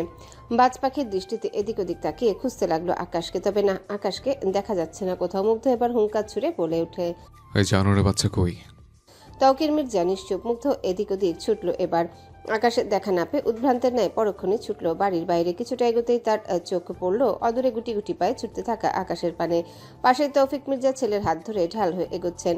মুগ্ধ এক মুহূর্ত দাঁড়িয়ে দেখলো সবটা। পর মুহূর্তে জোরালো গতিতে দৌড়ে গেল আকাশের দিকে। আবারও পেছন থেকে এক লাথি বসায় আকাশের পিঠে। বেচারা আকাশ এবার ড্রাইভওয়ের খসখসে মেঝেতে উল্টে পড়ল। তৌসিফ মির্জা চিৎকার দিয়ে ওঠেন। এগিয়ে এসে মুগ্ধর গালে আচমকা সপাটে বসিয়ে দিলেন এক চড়। মুগ্ধ গাল বাঁকিয়ে দাঁড়িয়ে রইল এক মুহূর্ত। পরক্ষণে দাঁত কাটমট করতে করতে এক চাপে চেপে ধরল তৌসিফ সাহেবের কণ্ঠা। তৌসিফ সাহেব আতঙ্কে নিঃশ্বাস আটকে ফেলেছেন। দুহাতে মুগ্ধের হাত সরানোর আপ্রাণ চেষ্টায় মত্ত বেচারা। তবে মুগ্ধ কি আর এত সহজে থামে? প্রায় সেকেন্ড 30 পেরোতেই হুট করে মুগ্ধের কপাল বরাবর ইট ছুঁড়ে মারে আকাশ।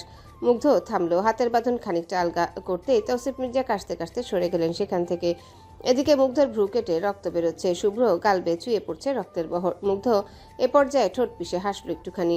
তীক্ষ্ণ দৃষ্টি হঠাৎ তাক করলো আকাশের দিকে। আকাশ ভরকায় কাঁপতে কাঁপতে পিছিয়ে যায় দু কদম। মুগ্ধ তখন ছুটে এসে এক হাতে শক্ত করে চেপে ধরে আকাশের গলা। বলিষ্ঠ বাহু জোরে দেখিয়ে শূন্যে তুলল আকাশকে। আকাশ তরপাচ্ছে, হাত পা ছুটছে অনবরত। ছেলেটার এরূপ ভয়ঙ্কর কষ্ট দেখে মুগ্ধের ঠোঁটের কোণে আচমকা ফুটে উঠল এক অদ্ভুত পৈশাচিক হাসির রেশ। সে হঠাৎ নিজের ভয়ঙ্কর শান্ত কণ্ঠে পড়ল, দোয়া পড়। কি পড়বে আকাশ? চোখের সামনে সবটাই কেমন ঝাপসা হয়ে যাচ্ছে ক্রমশ।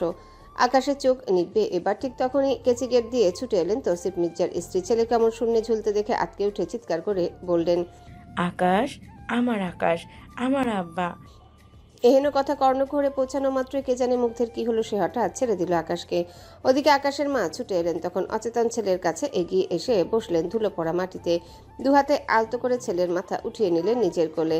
মমতাময়ী কাঁদতে কাঁদতে ছেলে সর্বমুখে হাত বুলিয়ে বলতে লাগলেন, ও আব্বা, চোখ খোলো। আব্বা, তুমি মরে গেলে মার কি হবে আব্বা?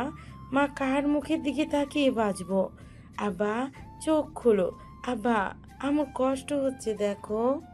মুগ্ধ শান্ত চোখে তাকিয়ে আছে। মমতাময়ী কণ্ঠে তার ছেলের জন্য কত আকুলতা।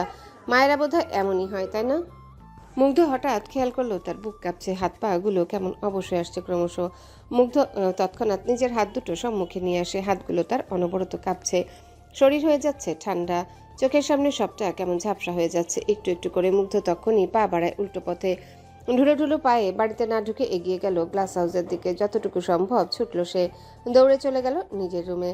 উদ্ভ্রান্তের ন্যায় পা বাড়ায় আলমারির দিকে, হাতড়াতে খুঁজে আনে একখানা মোটা পলি ব্যাগ। কাপা কাপা হাতে সে ব্যাগ নিয়ে বসে পড়ে মেঝেতে। এক কামড়ে পলিটা ছিঁড়ে ফেলে সেখান থেকে বের করে আনে বেশ কিছু অব্যবহৃত সিরিঞ্জ, ছোট ছোট কাচের শিশি, যার গায়ে ভিন্ন ভাষায় লেখা কিছু একটা। মুগ্ধ তৎক্ষণাৎ সিরিঞ্জ ভর্তি করলো কাচের শিশির তরলে। পরক্ষণে তা আলগোছে ঢুকিয়ে দিল নিজের বা হাতের শিরায়। মুহূর্তেই শরীরটা তার কেমন ঝাঁকিয়ে উঠল। সময় নিয়ে শরীরটা তার শান্ত হলো বোধহয়, তবে এটুকুতে কাজ হয় না মুগ্ধের। তাই তো সে একইভাবে আরও দুটো ইঞ্জেকশন পুশ করলো নিজের গায়ে।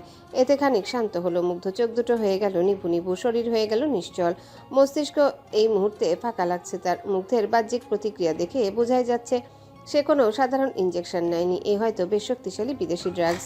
মুগ্ধ চোখ বুজে পড়ে রইল মেঝেতে। হঠাৎ তার বন্ধ চোখের পাতায় আবারও ভেসে উঠল অতীতের তিক্ত কিছু স্মৃতি। ওই ছোট্ট ছেলেটা আজও কাঁদছে। 4 দিন ধরে না খেয়ে থাকা ছেলেটার সামনে প্লেট ভর্তি খাবার, তবুও খাচ্ছে না বাচ্চাটা। সে চিৎকার করছে, কাঁদছে, ছুটতে চাইছে সামনে। তাকে ধরে রেখেছে বেশ কয়েকজন। অদূরে চিতায় জ্বলছে লাশ, চারিদিকে দাউ দাউ করে জ্বলছে আগুন। বাচ্চা ছেলেটার কানের কাছে মুখ এনে আজও কেউ একজন বলল, ডাক, মা ডাক, মা ডাক। আচমকা চোখ খুলল মুগ্ধ। সর্বাঙ্গে ঘাম ছুটছে তার, গা কাঁপছে ভীষণ, মাথাটা বোধহয় ফেটে যাবে এক্ষুনি, নিঃশ্বাস আটকে যাচ্ছে ক্ষণে ক্ষণে। মুগ্ধ তৎক্ষণাৎ সিরিঞ্জ উঠালো আরেকটা। কাপা কাপা হাতে তরলে সুচ ঢুকাতেই সেখানে ছুটে আসেন তৌকি সাহেব। আতকে উঠেন ছেলের এহেন পাগলামো দেখে। তিনি তৎক্ষণাৎ এগিয়ে এসে হাত চেপে ধরেন ছেলের। আতকে উঠে বলেন, what the hell are you doing Shane? একসাথে এতগুলো ড্রাগস নিচ্ছ কোন সাহসী? শুনছে না মুগ্ধ। বাবার হাতটা ছিটকে সরিয়ে দিয়ে নিজের বা হাতের মোটা মোটা শিরায় পরপর দুটো সিরিঞ্জের সুচ ঢুকিয়ে দিল আলগোছে। পরক্ষণে চোখ দুটো কেমন বুঝে নিল নিঃশব্দে। তৌকি সাহেব ঘাড় বাঁকিয়ে তাকালেন এদিক ওদিক। পর মুহূর্তে চমকে ওঠেন মানুষটা। মেঝেতে পড়ে আছে আরও কতগুলো ব্যবহৃত সিরিঞ্জ, বোধহয় সেগুলো ইতিমধ্যে জনাবের বলিষ্ঠ দেহে ঢুকেছে। তৌকি সাহেব স্তম্ভিত চোখে তাকান ছেলের পানে। মুগ্ধ কাঁপছে, তার বলিষ্ঠ টান টান দেহখানি কাঁপছে বেশ। ঘাড় সমান চুলগুলো এলোমেলো হয়ে মুখের উপর আছড়ে পড়েছে। ছেলেটা কেমন কাঁপতে কাঁপতে হুট করে দুপা দুদিকে ছড়িয়ে শুয়ে পড়ল মেঝেতে। তৌকি সাহেব তৎক্ষণাৎ এগিয়ে এসে ছেলেটাকে ধরতে নিলেই মুগ্ধ হাত উঁচিয়ে বাদ সাধল। নিভু নিভু চোখে ভারী কণ্ঠে এলোমেলো স্বরে হুকুম ছুড়ল, আলমারি থেকে আরো দুটো শিশি নিয়ে আসো। আতকে উঠেন তৌকির মির্জা। তৎক্ষণাৎ ভয়ার্ত ঢোক গিলে ছেলের এরূপ আদেশ এক প্রকার নাকচ করে দিয়ে বললেন, অসম্ভব, আর একটু ড্রাগস নিবে না তুমি। জাস্ট লুক ইয়োরসেলফ, তুমি এখন নিজের মধ্যে নেই। মুগ্ধ চোখ বুজে রেখে ব্যথাতুর হাসলো। নাক দিয়ে ভারী ভারী নিঃশ্বাস ফেলে আচমকা বলতে লাগলো, আমার নিঃশ্বাস নিতে কষ্ট হচ্ছে dad, please don't stop me, আরেকটু দাও, বেশি না, আরেকটু। ছেলের এহেন উক্তিতে বুক ভেঙে আসছে তৌকির সাহেবের, তবুও তিনি নিজেকে বেশ কায়দায় সামলালেন। ছেলের দিকে খানিকটা ঝুঁকে দাঁড়িয়ে ফিসফিস করে বললেন, হ্যালো বন্ধুরা, পরবর্তী পার্ট খুব তাড়াতাড়ি আসবে, তো সবাই অপেক্ষায় থাকো। আর চ্যানেলটি যারা এখনো সাবস্ক্রাইব করোনি তারা পরবর্তী পার্ট দেখার জন্য চ্যানেলটি সাবস্ক্রাইব করে রেখো। ধন্যবাদ সবাইকে, আমাদের সাথেই থেকো।